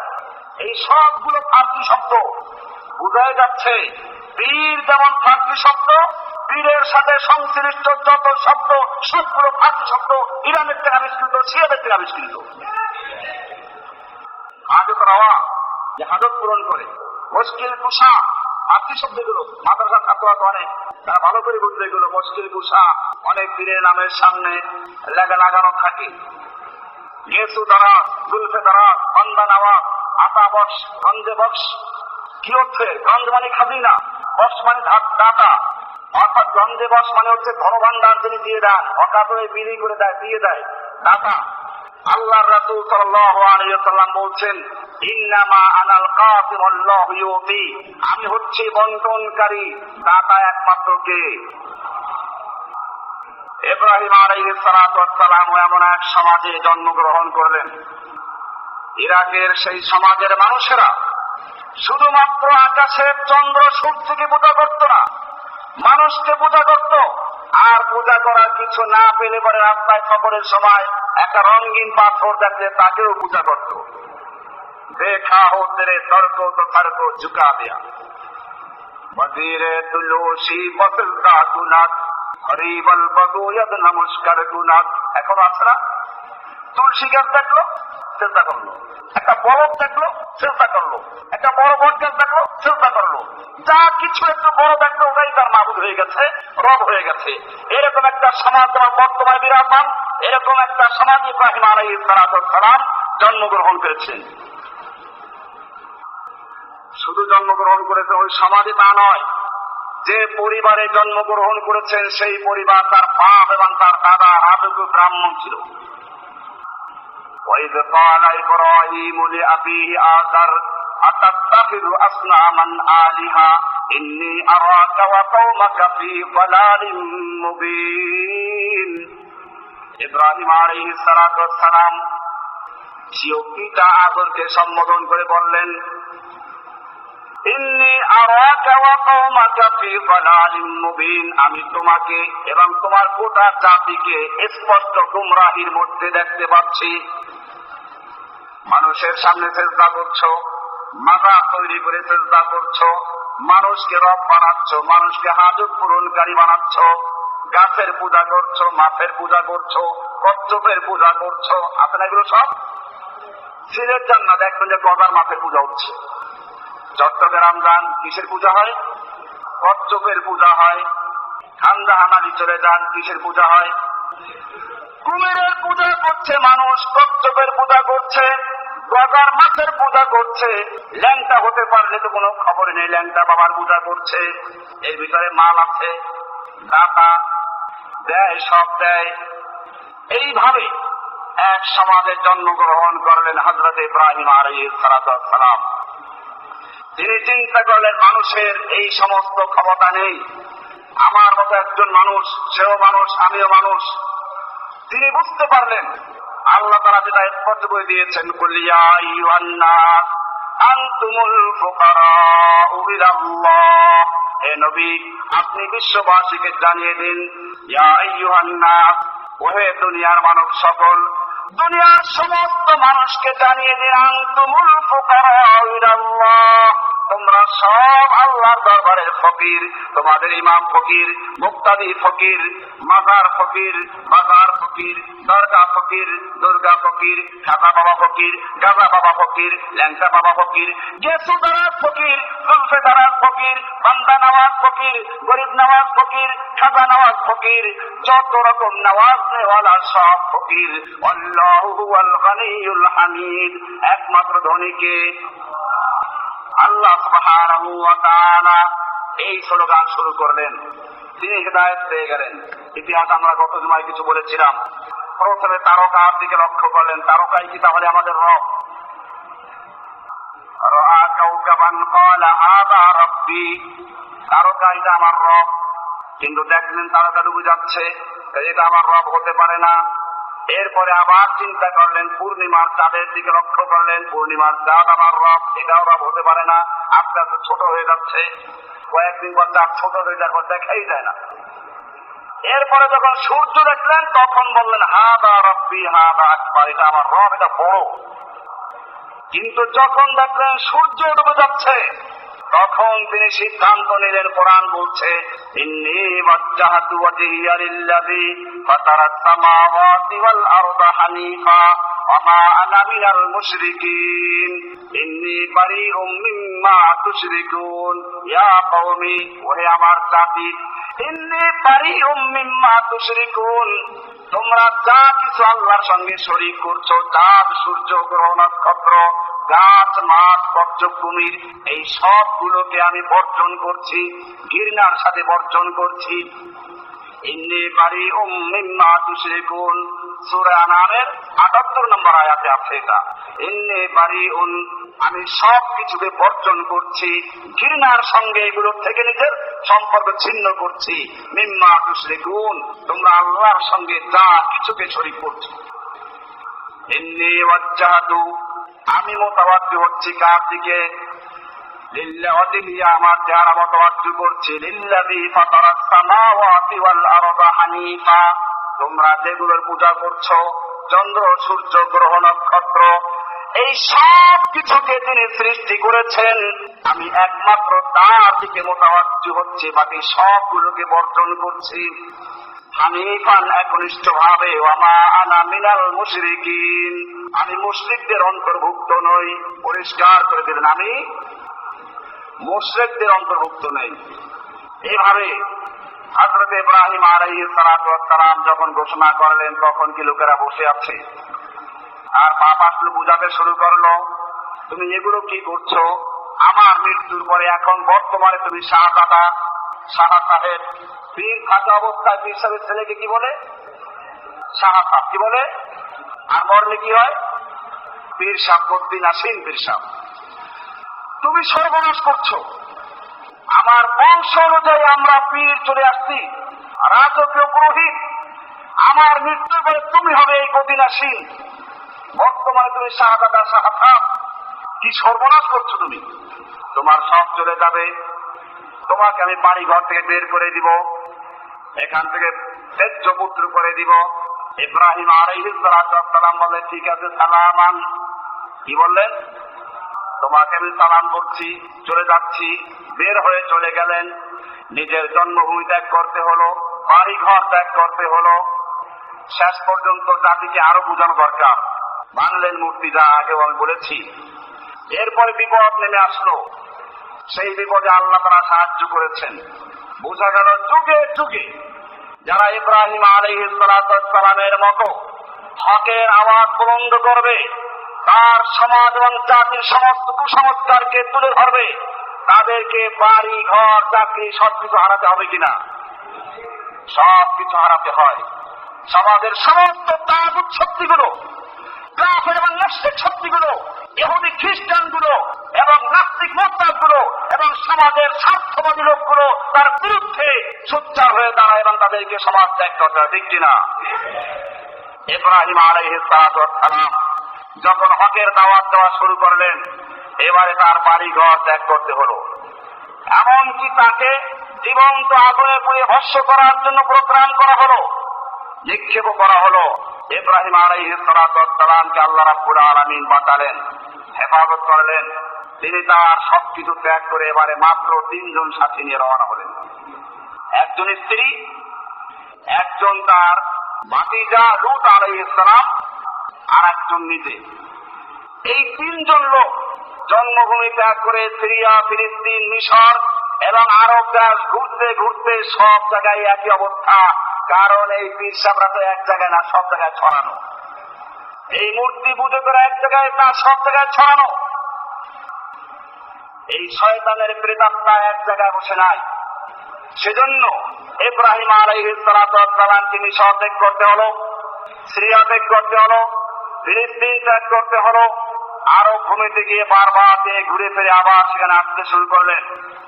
সেখানে গিয়ে ওই ইব্রাহিম আলাইহিস সালাম নিজের রুটি আর কিছু চাকরির ব্যবস্থা করেছেন, এরকম নয়। ইব্রাহিম আলাইহিস সালাম চিন্তা করছেন, এই জাতিকে হক বুঝাতে হবে, তাওহীদের শিক্ষা দিতে হবে, শিরক বিদআত থেকে সরিয়ে এই শিরক বিদআত থেকে মুক্ত করে মানুষের পূজা থেকে, মাজারের পূজা থেকে, কচ্ছপের পূজা থেকে মানুষকে মুক্ত করে আল্লাহর দাসত্বের দিকে মানুষকে লাগাতে হবে, সেই চেষ্টা তিনি চালিয়ে গেলেন। হযরত ইব্রাহিম আলাইহিস সালাম কোথাও বসে নাই, চিন্তা করলে দাওয়াতের কাজ চলে যাবে। বলতে তার জীবনের ৮৬টা বছর চলে গেল। ৮৬ বছরের বুড়া দাওয়াত দিতে লাগলেন। কিছু লোক বুঝে, কিছু লোক বুঝে না। আল্লাহর কাছে দোয়া করলেন, রব্বি হাবলি মিনাস সালিহিন। রব্বুল আলামিন, আমি তোমার তাওহীদের দাওয়াত পেয়েছি, আমি তোমাকে চিনতে পেরেছি, বুঝতে পেরেছি। আমার এই জাতিকে বুঝাবার জন্য আমার সঙ্গে তো আর কেউ নেই। আমার এই মিশনকে চালাবার জন্য একজন লোক আমার দরকার। রব্বি হাবলি মিনাস সালিহিন, আমাকে একটা নেক সন্তান দান করো। সন্তান আবেদন করেছে কার কাছে? না হুজুর সায়েদাবাদীর কাছে? হুজুর সায়েদাবাদীর কাছে গেলে বাচ্চা হয়ে যায়। অনেকে পাগলামি করে বলে বাচ্চা তো হয় ঠিকই, কিন্তু চেহারাটা হয় হুজুরের মতোই। বাচ্চা তো হয় ঠিকই, চেহারাটা হয় কার মতো? হুজুরের মতো, ওই মহিলার স্বামীর মতো হয় না। ইব্রাহিম আলাইহিস সালাতু ওয়াস সালাম আবেদন করেছেন কার কাছে? ভালো করে বুঝতে হবে, সন্তান দেব কার কাছে? রব্বি হাবলি মিনাস সালিহিন। রব্বুল আলামিন, আমাকে একটা নেক সন্তান দান করো, নেক সন্তান দান করো। মিনাস সালিহিন। আল্লাহ তাআলা কি বললেন? ফাবাশশারনাহু বিগুলামিন হালিম। শুধু সালিহিন নয়, হালিম বাচ্চা দান করেছি। হালিম মানে হচ্ছে ধৈর্যশীল, সহনশীল। আল্লাহর হুকুমের সামনে সবকিছুকে যিনি মেনে নেন তার নাম হচ্ছে হালিম। ফাবাশশারনাহু বিগুলামিন হালিম। আমি তাকে, তুমি আবেদন করেছো সালিহিন, আমি দান করেছি হালিম। কি দান করেছি? হালিম দান করেছি। অনেকে ছেলের নাম রাখে আব্দুল হালিম। ঠিক আছে, হালিম একটা আল্লাহর নাম। ফাবাশশারনাহু বিগুলামিন হালিম। সেই গোলামকে, গোলাম মানে বালক, পুত্র সন্তান, সেই গোলামের নাম কি? ইসমাইল। ফাবাশশারনাহু বিগুলামিন হালিম। এরপরে আরো এক সন্তান তোমাকে দিব, তার নাম কি? ইসহাক। তার নাম কি? ইব্রাহিম আলাইহিস সালাতু ওয়াস সালামকে আলোচনা এজন্য করতে হয় যে তিনি এক তাওহীদের প্রথম দাওয়াত দেনেওয়ালা। শুধু এ পর্যন্তই তার পরিচয় নয়, পৃথিবী বর্তমানে পর্যন্ত পৃথিবীর মানুষের 2/3 মানুষ ইব্রাহিম আলাইহিস সালাতু ওয়াস সালামকে চিনে। কিভাবে? ইব্রাহিম আলাইহিস সালামকে খ্রিস্টানরাও চিনে, কারণ খ্রিস্টানরা ধর্ম পালন করে কার? যিশু, ঈসা আলাইহিস সালামের। ঈসা আলাইহিস সালাতু ওয়াস সালাম কার সন্তান? ওই ইসহাক আলাইহিস সালামের সন্তান। ইসহাক আলাইহিস সালাম হচ্ছেন ইব্রাহিমের সন্তান। এমনি ভাবে ইহুদিরা নামে ধর্ম পালন করে কার? ইহুদিরা তাওরাতের অনুসারী দাবি করে নিজেদেরকে মুসা আলাইহিস সালামের অনুসারী। মুসা আলাইহিস সালাম কার সন্তান? ইব্রাহিম আলাইহিস সালাতু ওয়াস সালামের এই 2 সন্তান, ইসমাইল এবং ইসহাক। ইসমাইলের বংশে কোন নবী আসে নাই, একেবারে সর্বশেষ এসে আমাদের রাসূল সাল্লাল্লাহু আলাইহি ওয়াসাল্লাম ইসমাইলের বংশে জন্মগ্রহণ করেন। আর অপরদিকে ইসহাকের বংশে জন্মগ্রহণ করেন আরো প্রায় 70,000 নবী। কত নবী? এই ইসহাকের পুত্রই হলো ইয়াকুব আলাইহিস সালাতু ওয়াস সালাম। আর ইয়াকুব আলাইহিস সালামের উপাধি হচ্ছে ইসরাইল। কি নাম? ইসরা মানে হচ্ছে বান্দা, ইল মানে আল্লাহ হিব্রু ভাষায়। তাহলে ইসরাইল মানে হচ্ছে আল্লাহর বান্দা, আব্দুল্লাহ। এই ইয়াকুবের উপাধি হচ্ছে আব্দুল্লাহ বা ইসরাইল। তার ছেলে হচ্ছে কে? ইয়াকুব। আর ইয়াকুবের 12 সন্তান ছিল, ইউসুফের 12 ভাইরা। এরাই পরবর্তীতে মিশরাবাদ করে, এবং এইখান থেকে যত সন্তান আসে এই 12 গোত্রের থেকে, তারাই হচ্ছে বনি ইসরাইল। তারা কি? এবারে বনি ইসরাইল পরিচয় পাওয়া গেল না? বনি ইসরাইল মানে ইউসুফের 12 ভাইরা, এদের থেকে যত সন্তান আসে। আর ইউসুফ আলাইহিস সালাম এরা ছিল কার সন্তান? কার সন্তান? ইয়াকুবের সন্তান। ইয়াকুব আলাইহিস সালাম কার সন্তান? ইসহাকের সন্তান। ইসহাক কার সন্তান? ইব্রাহিম আলাইহিস সালামের সন্তান। এইভাবে ইব্রাহিম আলাইহিস সালাতু ওয়াস সালামের থেকে বনি ইসরাইলের 70,000 নবী জন্মগ্রহণ করেছে। এরপরে ইসমাইল আলাইহিস সালাতু ওয়াস সালামের বংশের থেকে কোন নবী পর্যন্ত আসে নাই, কারণ ইসমাইলকে আল্লাহ রাব্বুল আলামিন অন্য একটা কাজের জন্য রেখে দিয়েছেন। একজন নবী তার থেকে আসবে, এই জন্য ইসমাইলের পরীক্ষাও বড়। আল্লাহ রাব্বুল আলামিন সন্তান দিলেন। সন্তান দেওয়ার সঙ্গে সঙ্গে পরীক্ষার প্রশ্নপত্র ধরিয়ে দিলেন। ইব্রাহিম আলাইহিস সালাতু ওয়াস সালামকে যখন সন্তান দেওয়া হলো, পরীক্ষা শুরু হয়ে গেল। ইব্রাহিম, তোমার সন্তানকে তুমি এমন এক জায়গায় রেখে দিয়ে আসো, নির্বাসনে দিয়ে আসো। হযরত ইব্রাহিম আলাইহিস সালাতু ওয়াস সালাম ঘুরতে ঘুরতে বর্তমান কাবা শরীফ যেখানে, এইখানে গিয়ে ইসমাইল আলাইহিস সালাতু ওয়াস সালামকে এবং তার মা হযরতে হাজেরাকে ওখানে রেখে এক মশক পানি আর কিছু খেজুর দিয়ে চলে আসতে রাখলেন। হাজেরা দেখলেন যে চলে যাচ্ছে, পিছনে তাকাচ্ছেও না। পিছনে গিয়ে ধরলেন, স্বামী কোথায় যাচ্ছ? কোনো কথা নেই। বলেন এটা কি আল্লাহর নির্দেশ? বলে হয়তো আল্লাহর নির্দেশ। বলে তাহলে চলে যাও।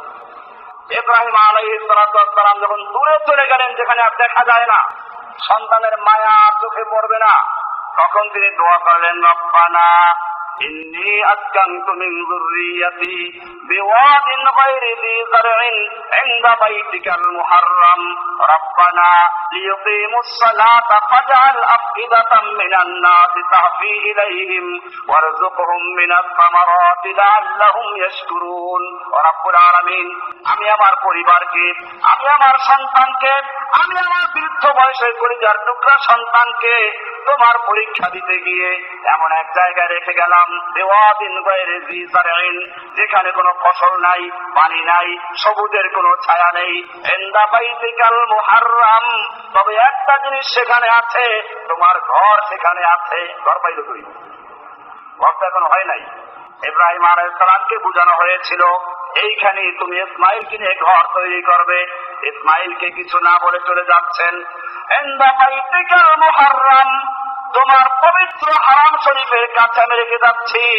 রব্বানা লিয়ুকিমুস সালাতা, রব্বুল আলামিন যাতে করে তারা সালাত কায়েম করতে পারে, সালাত কায়েম করতে পারে, তোমার ইবাদত করতে পারে, যাতে করে কোনো খাবার ইবাদত না করে, কোনো মানুষের গোলামি না করে, আমার সমাজের লোকেরা মানুষের পূজা করে। সেজন্য ওই লোকালয়ের থেকে, সমস্ত মানুষের থেকে আলাদা করে এমন এক জায়গায় রেখে যাচ্ছি যেইখানে কোনো খাজা বাবা নাই, যেইখানে কোনো পীর বাবা নেই, যেইখানে কোনো মুর্শিদ নেই, যেইখানে কোনো লেংটা বাবা নেই, সবগুলোকে বর্জন করে শুধুমাত্র এমন এক জায়গায় রেখে যাচ্ছি, ইনদা বাইতিকাল মুহাররাম রব্বানা লিয়ুকিমুস সালাতা, যাতে করে তারা তোমার ইবাদত করতে পারে, তোমার নাম ডাকতে পারে। ফাজআল আফইদাতাম মিনান নাসি তাহফি ইলাইহিম, রব্বুল আলামিন, ওরা যেন এখানে একা না থাকে, মানুষের মনের মধ্যে আকর্ষণ সৃষ্টি করে দাও, যাতে করে মানুষ দুনিয়ার আনাচে কানাচে থেকে তাদের কাছে আসে। দোয়া কবুল হয় নাই? ওয়ারযুকহুম মিনাস সামারাতি, এবং দুনিয়ার বিভিন্ন জায়গা থেকে ফল এনে, ফল ফলাদি এনে ওদের খাবারের ব্যবস্থা করো। ফল খায় কিনা আরবরা এখনো? ইব্রাহিমের দোয়া কি সুন্দর কবুল হয়েছে। শুধু ওই সময় খায় না, এখন পর্যন্ত দুনিয়ার যত ফল বলেন কোন জায়গায় না পাওয়া গেল ওখানে পাওয়া যায়। আম এখন বাংলাদেশে পাওয়া যায় নাকি? যান না সৌদি আরবে, তাজা আম পাবেন এখনো, ফ্রিজের তাজা আম। ওয়ারযুকহুম মিনাস সামারাতি লাআল্লাহুম ইয়াশকুরুন, ওদেরকে ফল মূল দিয়ে ভালো খাবার দাও। লাআল্লাহুম ইয়াশকুরুন, যাতে করে তারা তোমার শুকরিয়া আদায় করতে পারে। আল্লাহ তাআলা বলছেন, ইব্রাহিমকে এই জায়গা কে দেখালো? আল্লাহ তাআলা বলছেন, এতক্ষণ বললাম সূরা ইব্রাহিমের 35 এবং 37 নম্বর আয়াত। এরপরে বলছেন, وَإِذْ بَوَّأْنَا لِإِبْرَاهِيمَ مَكَانَ الْبَيْتِ أَلَّا تُشْرِكَ بِي شَيْئًا وَطَهِّرْ بَيْتِيَ لِلطَّائِفِينَ وَالْقَائِمِينَ وَالرُّكَّعِ السُّجُودِ وَإِذْ بَوَّأْنَا لِإِبْرَاهِيمَ مَكَانَ الْبَيْتِ, যখন বাওয়ানা ঠিক করে দিয়েছিলাম ইব্রাহিমের জন্য মাকানাল বাইতে, বাইতুল্লাহ জায়গাটা। বাইতুল্লাহ আগেও ছিল, কিন্তু পরবর্তীতে নূহের প্লাবনের সময় ধ্বংস হয়ে যায়, যে কারণে এই বাইতুল্লাহর কোন নিশানা ছিল না। আল্লাহ রাব্বুল আলামিন ইব্রাহিম আলাইহিস সালামকে এই ঠিকানা দেখিয়ে দিলেন। সেটাই কোরআনে বলা হয়েছে সূরা হজের 26 থেকে 28 নম্বর আয়াতে, ওয়াইদ বাওয়ানা লিইব্রাহিমা মাকানাল বাইতি, ইব্রাহিমের জন্য যখন আমি বাইতুল্লাহর ঘর, আল্লাহর ঘরের জায়গা নির্ধারণ করে দিলাম, আর বললাম আল্লাহ তুশরিকা বি শাইআ, খবরদার আমার এই ঘর তোমাকে চিনালাম, এই ঘর তোমাকে নির্মাণ করতে হবে, কিন্তু খবরদার লা তুশরিকা বি শাইআ, আমার সঙ্গে কোনো কিছুকে শরীক করতে পারবে না, কোনো মূর্তি বানাতে পারবে না, দেবদেবী বানাতে পারবে না। ওয়াতাহহির বাইতিয়া লিত-তাইফিনা ওয়াল কাইমিনা ওয়াল কাইমিনা ওয়ার রুকআইস সুজুদ, এবং যারা বাইতুল্লাহ তাওয়াফ করবে, রুকু করবে, সিজদা করবে, তাদের জন্য পবিত্র রাখো। এরপরে আল্লাহ তাআলা ঘর নির্মাণ করার আগে কিন্তু আরো পরীক্ষা করলেন। ইব্রাহিম আলাইহিস সালাতু ওয়াস সালামের পুত্র মাঝে মধ্যে দেখতে যান, অনেক ঘটনা মাঝখানে আসেন, ঘটনা বলার উদ্দেশ্য না, হজ প্রসঙ্গে আলোচনা করার উদ্দেশ্য। ইব্রাহিম আলাইহিস সালাম একবার দেখতে গেলেন, পুত্র বড় হয়েছে। ফালাম্মা, কতটুকু বড়? ফালাম্মা বালাগা মাহুস সাইয়া, এই পর্যন্ত বড় হলে বাচ্চা বাবার সঙ্গে দৌড়াতে পারে, চলতে পারে, বাজার করতে পারে, ব্যাগ টানতে পারে, এই বয়সটা মায়ার বয়স। ছোট বয়সে মারা গেলে অত দুঃখ লাগে না, কিন্তু যখন বাচ্চা একটু বড় হয়ে 6-7 বছর বয়স হলো, 8 বছর 9 বছর বয়স হলো, 13-14 বছর বয়স হলো, তাফসীরে লাগে ইসমাইলের বয়স তখন 13 বছর হয়েছিল। ফালাম্মা বালাগা মাহুস সাইয়া, যখন ইসমাইলের বয়স এমন পর্যায়ে পৌঁছলো যখন বাবার কাজে সহযোগিতা করতে পারে, বাবার কাজে অংশগ্রহণ করতে পারে, বাবাকে সাহায্য করতে পারে, বুড়া বাবার সঙ্গে চলতে পারে, এই সময় আল্লাহর হুকুম আসলো, ক্বালা ইয়া আবাতি, ক্বালা ইয়া বুনাইয়া ইন্নী আরা ফিল মানামি আন্নী আযবাহুকা ফানজুর মাযা তারা, হে আমার পুত্র, আমি স্বপ্ন যোগে আদিষ্ট হয়েছি, স্বপ্নে দেখেছি তোমাকে জবাই করছি। কার স্বপ্ন? নবীর স্বপ্ন ওহী হয়। এই দিয়ে আবার আপনার দলিল দেওয়া দরকার নাই যে পৃষ্ঠা স্বপ্ন। নবীর স্বপ্নের মধ্যে ওহী নাযিল হয়, তোমার স্বপ্নের মধ্যে শয়তান নাযিল হয়। নবী ঘুমালে পরে ঘুমের মধ্যে উযু ভাঙ্গে না, আর তোমার প্রিয় স্বপ্নের মধ্যে খালি উযু না, গোসল ফরজ হয়, ঠিক কিনা? যেই ঘুমের মধ্যে ওহী নাযিল হয়, উযু ভাঙ্গে না, সেই ঘুমের মধ্যে স্বপ্নে দেখলে ওটা ওহী হয়। কি হয়? আর যেই ঘুমের মধ্যে খালি স্বপ্ন দেখে না, শয়তান আরো কিছু সুরত ধরে এসে তারপরে গোসল ফরজ করায়, এইরকম লোকদের ঘুমের মধ্যে দেখলে নাকি ওহী হবে, ওই স্বপ্ন মানা যাবে? কাজে যারা পীরের স্বপ্নকে দলিল মনে করে বিভ্রান্ত হচ্ছেন, শয়তানের খপ্পরে পড়ছেন, আমি তাদেরকে সাবধান করে দেই, এই সমস্ত ভণ্ড পীরদের থেকে এবং শয়তানের ধোঁকা থেকে তওবা করে ইব্রাহিম আলাইহিস সালামের তরিকায় চলে আসো। ইন্নী আরা ফিল মানামি আন্নী আযবাহুকা, আমি স্বপ্নে আদিষ্ট হয়েছি, স্বপ্নে দেখেছি তোমাকে জবাই করছি। ফানজুর মাযা তারা, এবারে তুমি বলো তোমার কি রায়। কারণ ওই যে সালেহীন, আল্লাহ বলছেন আলিম, পরীক্ষা দরকার আছে। কি সুন্দর পুত্র, বাপ বলছেন, আর সন্তান কি বলছেন? ইয়া আবাতি ফাআল মা তুমার সাতাজিদুনি ইনশাআল্লাহু মিনাস সাবিরিন। ও আব্বাজান, ইয়া আবাতি, ও আমার প্রিয় আব্বাজান। কি সুন্দর কথা। ওখানে বুনাইয়া, আদরের পুত্রকে বুনাইয়ুন বলা হয়। ইবনুল মানে এমনি পুত্র, আর বুনাইয়া মানে আদরের পুত্র। আমার আদরের পুত্র, আমার প্রিয় পুত্র, বৃদ্ধ বয়সের পুত্র, আমি আল্লাহর পক্ষ থেকে আদিষ্ট হয়েছি তোমাকে জবাই করার জন্য। তোমার রায় কি, মতামত কি? রায় দিলে জবাই করবেন, নাইলে করবেন না, বিষয়টা এরকম নাকি? এরকম না। দেখতে চান সন্তান কি যোগ্যতা অর্জন করেছে। তাছাড়া সন্তান যদি তৈরি হয়ে যায় তাহলে তো আর এই কাজ করতে কষ্ট হবে না। এবারে সন্তান উত্তর দিচ্ছেন, ইয়া আবাতি ফাআল মা তুমার, ও আমার আব্বাজান, আপনি আল্লাহর পক্ষ থেকে যা আদিষ্ট হয়েছেন, আল্লাহর পক্ষ থেকে যা আদেশ প্রাপ্ত হয়েছেন, সেই আদেশ আপনি বাস্তবায়ন করুন। সাতাজিদুনি ইনশাআল্লাহু মিনাস সাবিরিন, আপনি অবশ্যই আমাকে এই কাজে সাবিরিন পাবেন, ধৈর্যশীল পাবেন, সহযোগী পাবেন। এরপরে ছুরি চালাতে শুরু করলেন। ঘটনা ইনশাআল্লাহ শেষ দিকে আবার আসবে। এই ঘটনা দীর্ঘ কয়েক জুমা চলবে, হজে যাওয়ার আগ পর্যন্তই চলবে ইনশাআল্লাহ। এটাকে কেন্দ্র করে আলোচনা হবে। ইব্রাহিম আলাইহিস সালাতু ওয়াস সালাম পরীক্ষায় পাশ করলেন। এবার আল্লাহ তাআলা বলছেন, ওয়াইয ইবতালা ইব্রাহিম রাব্বুহু বিকালিমাতিন ফাতাম্মাহুন্না, ইব্রাহিম আলাইহিস সালাতু ওয়াস সালামকে তার রব কয়েকটা বিষয় দিয়ে পরীক্ষা করেছেন। وَإِذِ ابْتَلَى إِبْرَاهِيمَ رَبُّهُ بِكَلِمَاتٍ ইব্রাহিম আলাইহিস সালামকে তার রব কিছু বিষয় দিয়ে, কিছু কালিমা দিয়ে, কিছু আদেশ দিয়ে পরীক্ষা করেছেন। ফাতাম্মাহুন্না, ইব্রাহিম আলাইহিস সালাতু ওয়াস সালাম সেই পরীক্ষাগুলোতে সম্পূর্ণ কামিয়াব হয়েছেন, সেই আদেশগুলো পুরা পালন করেছেন।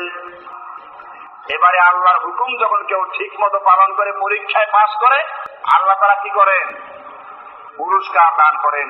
উলামায়ে কেরাম আজকে অনেক দেখা যাচ্ছে, মাদ্রাসার ছাত্রদেরকে দেখা যাচ্ছে। আমি বলবো তোমাদেরকে, তোমাদের জন্য একটা বড় নসিহতে আয়াত, তোমাদের সামনে অনেক পরীক্ষা আসবে। যদি হকের উপরে থাকতে পারে ইব্রাহিম আলাইহিস সালামের মতো, জেনে রাখবে আল্লাহ তাআলা বলছেন, ক্বালা ইন্নী জাইলুকা লিন-নাসি ইমামা। এবারে পরীক্ষায় পাস করেছো ইব্রাহিম, আমি তোমাকে মানুষের নেতা বানাবো। কার নেতা বানাবো? এবারে তোমাকে গোটা বিশ্ববাসীর জন্য আমি নেতৃত্বের আসনে বসাতে যাচ্ছি। ইন্নী জাইলুকা লিন-নাসি ইমামা, আমি তোমাকে গোটা বিশ্ববাসীর জন্য, গোটা মানব জাতির জন্য নেতা বানাচ্ছি। এখনো নেতা কিনা? এখনো বিশ্ববাসীর নেতা কে? কি মুসলমান, কি ইহুদি, কি খ্রিস্টান, সব ধর্মের লোকেরা কার নাম নেয়? যদিও ওরা শিরিক করে, তারপরেও ইব্রাহিমের ধর্মের সাথে কোনো সম্পর্ক নাই, তারপর নাম নেয় কার? কারণ পরবর্তীতে এই ইব্রাহিম আলাইহিস সালাতু ওয়াস সালামের মূর্তিও তৈরি করেছে লোকেরা। 2000 বছর পর্যন্ত, আজ থেকে প্রায় 4000 বছর আগে ইব্রাহিম আলাইহিস সালাতু ওয়াস সালাম দুনিয়াতে আগমন করেছিলেন। এরপরে 2000 বছরের মাথায় গিয়ে মানুষ গোমরাহ হতে শুরু করেছে, এবং এমন গোমরাহ হয়েছে যে খোদ কাবার চতুর্পাশে, যে কাবাকে আল্লাহ তাআলা বলেন এটাকে পবিত্র রাখার জন্য, মুক্ত রাখার জন্য, সেই কাবার চারপাশে মূর্তি তৈরি করেছে, এবং খোদ ইব্রাহিম আলাইহিস সালাম মূর্তি তৈরি করেছে।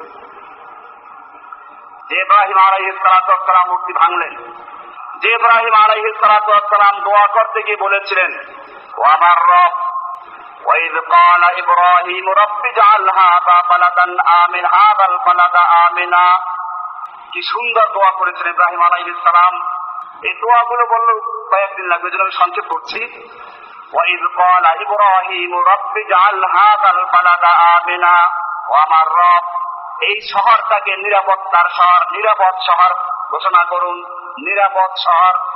কারণ আরবে লুণ্ঠন হতো, লুটপাট, এটা পবিত্র মাল ছিল, লুট করে খাওয়ার ছিল সবচেয়ে বড় পবিত্র মাল। এখনো তো এই বর্তমান সমাজেও সবচেয়ে বড় সমাজের মস্তান কারা? লুটেরা, সন্ত্রাসী, চাঁদাবাজি, এদেরকে লোকেরা সালাম দেয় বেশি, বোঝা গেল এরা পবিত্র মাল খায়। রব্বি জাআল হাযাল বালাদা আমিনা ওয়াজনুবনি ওয়া বানিয়া আন না'বুদাল আসনাম। ও রব্বুল আলামিন, ওয়াজনুবনি, আমাকে, ওয়া বানিয়া, এবং আমার পুত্রকে বাঁচিয়ে রাখো, আমাকে এবং আমার পুত্রকে বাঁচিয়ে রাখো, আন না'বুদাল আসনাম, মূর্তি পূজা থেকে। যেই লোকটা মূর্তি ভাঙলো, সেই লোকটা দাবি করছে, আল্লাহ কাছে দোয়া করছে যে আল্লাহ আমাকে এবং আমার সন্তানকে মূর্তি পূজা থেকে বাঁচিয়ে রাখো। বোঝা গেল কোন ব্যক্তি মৃত্যুর আগ পর্যন্ত বলতে পারে না যে আমি কামেল হয়ে গেছি, আমার মৃত্যু ইমানের সঙ্গে হবে, করে বেহেশতে নিয়ে যাবো, বলতে পারবে কেউ? সাহাবায়ে কেরাম, ওমর ইবনে খাত্তাবের মতো ব্যক্তি, জান্নাতের সুসংবাদ প্রাপ্ত সাহাবী, বলতেন, গাফারান লিলা আলাইয়া ওয়া আলাইয়া, আল্লাহ যদি আমাকে সমান সমান করে মাফ করে দেন তাহলেই যথেষ্ট। মৃত্যুর আগ পর্যন্ত কোন ব্যক্তি বলতে পারে না যে সে জান্নাতবাসী, সে কাউকে পার করে নিয়ে যাবে। মিশকাত হাদিসে আছে, আব্দুল্লাহ বিন মাসউদ থেকে হাদিস বর্ণিত, বলেন যে মান কানা মিনকুম মুস্তান্নান ফালিয়াস্তান্না বিমান কাদ মাতা, যদি কাউকে আদর্শ রূপে গ্রহণ করতে চাও তাহলে ওই লোকদেরকে করো যারা দুনিয়া থেকে চলে গেছে। ফাইনাল হাইয়া লা তুমানু আলাইহিল ফিতনা, কেননা জীবিত ব্যক্তি যতক্ষণ পর্যন্ত জীবিত আছে, তাই যত বড় বুজুর্গ হোক, মুফতি হোক, মুহাদ্দিস হোক, বুজুর্গ হোক, পীর হোক, ইমাম হোক, খতিব হোক, ফাইনাল হাইয়া লা তুমানু আলাইহিল ফিতনা, যতক্ষণ পর্যন্ত জীবিত আছে ততক্ষণ পর্যন্ত আশঙ্কা মুক্ত নয়, যে কোনো মুহূর্তে বিভ্রান্ত হতে পারে, গোমরাহ হতে পারে, পথভ্রষ্ট হতে পারে, জাহান্নামী হতে পারে। আর এখানে জান্নাতবাসী, আমার পীর সাহেব জান্নাতবাসী, উনি পার করে নিয়ে যাবেন। আপনার বাকিটা ইব্রাহিম আলাইহিস সালাম কি দোয়া করছেন শুনুন, সূরা ইব্রাহিমের 35 থেকে 36 নম্বর আয়াত। ওয়াজনুবনি ওয়া বানিয়া আন না'বুদাল আসনাম, আমাকে এবং আমার পুত্রকে বাঁচিয়ে রাখো, হেফাজত করো মূর্তি পূজা করার থেকে। কে দোয়া করছেন? যেই লোকটা মূর্তি ভাঙলো, যেই লোকটা মূর্তি ভাঙ্গার কারণে আগুনে নিক্ষেপিত হলো, মূর্তি পূজা ছাড়ার কারণে ঘর ছাড়তে হলো, মা বাপ ছাড়তে হলো, বাড়িঘর সব কিছু ত্যাগ করে যাকে জঙ্গলে জঙ্গলে মাঠে মাঠে ঘুরতে হলো, দেশ থেকে দেশান্তরে এক প্রান্ত থেকে আর এক প্রান্তে ঘুরতে হলো, সেই লোক আল্লাহর কাছে দোয়া করছে, রব্বি, হে আমার রব, ওয়াজনুবনি ওয়া বানিয়া, আমাকে এবং আমার সন্তানকে তুমি হেফাজত করো, বাঁচাও, আন না'বুদাল আসনাম, মূর্তি পূজা করার থেকে। বোঝা গেল মৃত্যুর আগ পর্যন্ত কোন লোক নিজেকে জান্নাতি দাবি করতে পারবে, কামেল দাবি করতে পারবে? যদি কেউ দাবি করে সে কি? পরিষ্কার হয়ে গেল, এগুলো পীর না, এগুলো কি? শয়তান। ইব্রাহিম আলাইহিস সালাম খানায়ে কাবা নির্মাণ করার জন্য এবার আদিষ্ট হলেন। খানায়ে কাবা নির্মাণ করবেন কোথায়? আগেই তো আল্লাহ রাব্বুল আলামিন তাকে চিনিয়ে দিলেন কোন জায়গা হবে। আল্লাহ তাআলা বলছেন, ইন্না আফলা বাইতিন উযিআ লিন-নাসি লাল্লাযী বিবাক্কাতা মুবারাকান ওয়া হুদাল লিল আলামিন ফীহি আয়াতুম বায়্যিনাতুম মাকামু ইব্রাহিম ওয়া মান দাখালাহু কানা আমিনা। ইন্না আফলা বাইতিন, নিশ্চয়ই প্রথম ঘর, উযিআ লিন-নাস, যা মানুষের কল্যাণের জন্য নির্মাণ করা হয়েছে। ইন্না আফলা বাইতিন, প্রথম ঘর, যা মানুষের কল্যাণের জন্য নির্মিত হয়েছে। লাল্লাযী বিবাক্কাতা মুবারাকান ওয়া হুদাল লিল আলামিন, তা হচ্ছে ওই ঘর যেই ঘর মক্কায় অবস্থিত। কোথায় অবস্থিত? মক্কা, মক্কার আগের নাম মক্কা, মক্কা থেকে মক্কা, আমি ব্যাখ্যা যাচ্ছি না। মুবারাকান, যেই ঘর হচ্ছে মুবারাকান, বরকতময়, ওয়া হুদাল লিল আলামিন, এবং গোটা বিশ্ববাসীর জন্য হেদায়েতের কেন্দ্র। কিসের কেন্দ্র? কেন্দ্র কোথায়? আর কোথাও? এটা না আগেও বলেছেন, আবারও বলছি, আলামিন মানে বিশ্ব কেন্দ্র মুসলিমদের জন্য। কোথায়? আর কোন বিশ্ব জাকের মঞ্জিল, বিশ্বমুখ মঞ্জিল আছে? বোঝা গেল বিশ্ব মঞ্জিল মুসলিমদের কোথায়? करतम नरसी बकाबाए आरबी এই রাহ কে তুমি রবি বতুর্কিস্তানাত। ও মুসলমান জাতি, সমস্ত বিশ্ব মুসলিমের জন্য একটা মাত্র কেন্দ্র, একটা মাত্র ঘর, সেই ঘরটার নাম কি? আল্লাযী বিবাক্কাতা মুবারাকান ওয়া হুদাল লিল আলামিন, গোটা বিশ্ববাসীর জন্য হেদায়েতের কেন্দ্র। আলামিন শব্দ 4 জায়গায় আল্লাহ ব্যবহার করেছেন। কয় জায়গায়? এখনো নিজের নামের সঙ্গে আলহামদুলিল্লাহ, তারপর কি? রব্বিল আলামিন, আমি প্রশংসা করছি সেই রবের যিনি গোটা জগৎ সমূহের রব। আলামিন বিশ্ব রব, গোটা জগৎ সমূহের রব কে? বোঝা গেল আমরা তার গোলামি করব। এবারে কাকে অনুসরণ করব? সেই গোলামি করব কার তরিকায়? এই জন্য আল্লাহ আর এক জায়গায় এই শব্দ ব্যবহার করেছেন, ওয়া মা আরসালনাকা ইল্লা রাহমাতাল লিল আলামিন। ওয়া মা আরসালনাকা ইল্লা রাহমাতাল লিল আলামিন, হে নবী, আপনাকে আমি বিশ্ববাসীর জন্য, গোটা বিশ্ববাসীর জন্য রাহমাতুল লিল আলামিন করে প্রেরণ করেছি। এবারে সেই রাহমাতুল লিল আলামিনকে অনুসরণ করতে হবে। অনুসরণ করব কার? না কোনো খাজা বাবার, না কোনো পীর বাবার। রাসূল সাল্লাল্লাহু আলাইহি ওয়াসাল্লাম যেইভাবে সালাত পড়তে বলেছেন, যেইভাবে ইবাদত করতে বলেছেন, তাসবিহ তাহলিল করতে বলেছেন, জিকির করতে বলেছেন, মুসলমান সেই তরিকা বাদ দিয়ে যদি কোন পীরের তরিকায় কেউ জিকির করে তা গ্রহণযোগ্য হবে? ইস্তিয়া তরিকা, সাবরিয়া তরিকা, মুতাদিদ তরিকা, নকশবন্দ তরিকা, সুলতানিয়া তরিকা, কত তরিকা আছে, এই তরিকাগুলো রাসূল দিয়ে গেছেন। মানুষের পুরো তরিকা সব। এবারে জিকির তৈরি হয়েছে, এক এক পীরের এক এক জিকির, কেউ কলম ফাটাই বলায়, কেউ লা ইলাহা ইল্লাল্লাহ আস্তা ইল্লাল্লাহ করে। এই সব তরিকা আমি গোটা বিশ্বের অনেক তরিকার জিকির সমালোচনা করেছি একটা ভিডিও তৈরি করার জন্য। কারণ দেখবেন যে কত জিকির যদি বের হয়, দেখবেন কেউ দাঁড়াইয়া, কেউ বসে বসে, কেউ লাফালাফি। আমার কাছে কম আছে নাকি? আত্মসিদান এক জিকির, সরসিনা আর এক জিকির, জন্মনে আর এক জিকির, এই এক এক দরবারে এক এক জিকির শুরু করে আল্লাহ তাআলা সেজন্যই সাবধান করে দিয়েছেন, ওয়ামা আরসালনাকা ইল্লা রাহমাতাল লিল আলামিন। হে নবী, আপনাকে গোটা বিশ্ববাসীর জন্য রাহমাতুল লিল আলামিন প্রেরণ করেছি। আপনার তরিকা অনুসরণ করবে। লাকাদ কানা লাকুম ফি রাসূলিল্লাহি উসওয়াতুন হাসানা। আপনার মধ্যে রয়েছে উত্তম আদর্শ, নমুনা। ইবাদত করবে আপনার তরিকায়, জিকির করবে আপনার তরিকায়, তাহাজ্জুদ করবে আপনার তরিকায়, রোজা রাখবে আপনার তরিকায়। আপনার তরিকা ছাড়া যদি কোনো ব্যক্তি ইবাদত করে, নামাজ পড়ে, রোজা রাখে, জিকির করে, কবুল হবে? ওয়ামা আরসালনাকা ইল্লা রাহমাতাল লিল আলামিন। কয় জায়গা হলো? 2 জায়গা। আল্লাহ হচ্ছেন কি? রব্বুল আলামিন। আমাদের নবীজি হচ্ছেন কি? রাহমাতুল লিল আলামিন। এবারে 3 নাম্বার জায়গায় চলে আসুন। ইন হুয়া ইল্লা যিকরুল লিল আলামিন। যিকরুল লিল আলামিন, কোরআনকে বলা হয়েছে যিকরুল লিল আলামিন। জিকির মানে কি? স্মরণিকা। জিকির মানে আলোচনা করা, জিকির মানে স্মরণ করা। ইন হুয়া ইল্লা যিকরুল লিল আলামিন। আরবরা যখন পড়ায় শিক্ষকরা, আমার কাছে তো নোট করে পড়াইলে কয় হুজুরে মুখস্থ নাই, আর ওদের নোট করে পড়েন বাধ্যতামূলক। তুমি পড়াশোনা করে এসেছো, এটার প্রমাণ এটা। আমি যে আপনার বয়ান করি, এটাও নোট করে পড়াশোনা করে তারপর লিখে নিয়ে আসি, যাতে আন্দাজে কোনো কথা না বের হয়।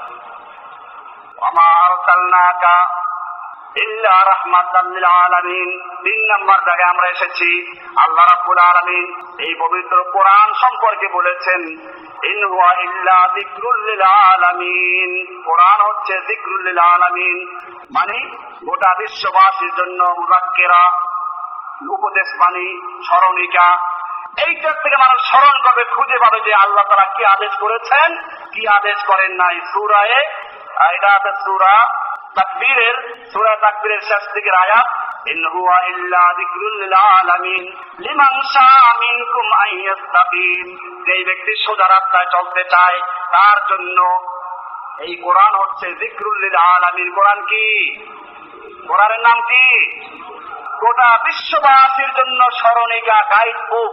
অর্থাৎ আল্লাহ তাআলার নির্দেশ কি আছে কি নাই, এই সবগুলো পাওয়া যাবে কোথায়? এবারে কোরআন পাইলাম, যিকরুল লিল আলামিন। একটা কেন্দ্র দরকার, মার্কার দরকার, সেন্টার দরকার। আল্লাহ রাব্বুল আলামিন জানিয়ে দিলেন সূরা আলে ইমরানের 78 থেকে 97 থেকে 96 থেকে 97 আয়াত পর্যন্ত পড়বেন। এখানে লেখা আছে, ইন্না আফদালা বাইতিন উযিআ লিন-নাসি লাল্লাযী বিবাক্কাতা মুবারাকাও ওয়া হুদাল লিল আলামিন। প্রথম ঘর পৃথিবীর যা মানুষের জন্য নির্মাণ করা হয়েছে, সেই ঘরের নাম কি? হুদাল লিল আলামিন। সেই ঘরের নাম কি? এবারে আমরা পরিষ্কার হয়ে গেলাম, আল্লাহ হচ্ছেন রব্বুল আলামিন। আমাদের নবী হচ্ছেন কি? রাহমাতুল লিল আলামিন। কোরআন হচ্ছে কি?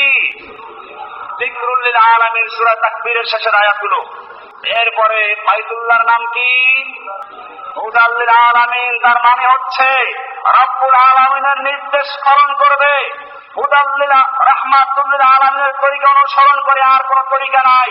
এরপরে সেই তরিকা পাওয়া যাবে হুদা যিকরুল লিল আলামিনের ভিতরে। যিকরুল লিল আলামিনকে মেনে, হুদাল লিল আলামিন, রাহমাতুল লিল আলামিনকে অনুসরণ করে, আর হুদাল লিল আলামিনের দিকে মুতাওয়াজ্জু হয়ে, কার দিকে মুতাওয়াজ্জু হবে? বোঝা গেল নির্দেশ মানবো কার, তরিকা মানবো কার। সেই তরিকা পাওয়া যাবে কোথায়? কোন দিকে ফিরে করব? বোঝা গেল পৃথিবীর সবচেয়ে 1 নাম্বার ঘর যেটার দিকে মুতাওয়াজ্জু হতে হবে, সেই ঘরটার নাম হুদাল লিল আলামিন। সেই ঘরের নাম কি? এই কপাল করা মুসলমান নামাজ পড়লো কিবলার দিকে ফিরে, নামাজটা পড়ে তারপরে জিকির করার জন্য ঘুরে বসলো কোন দিকে?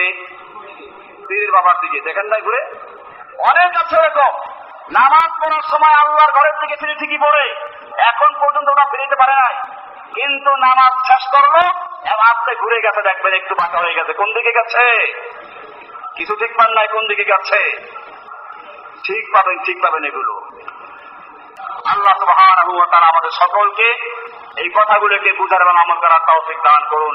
সাল্লাল্লাহু তাআলা আলা নবিয়িনা মুহাম্মাদিন ওয়া আলা আলিহি ওয়া সাহবিহি আজমাইন।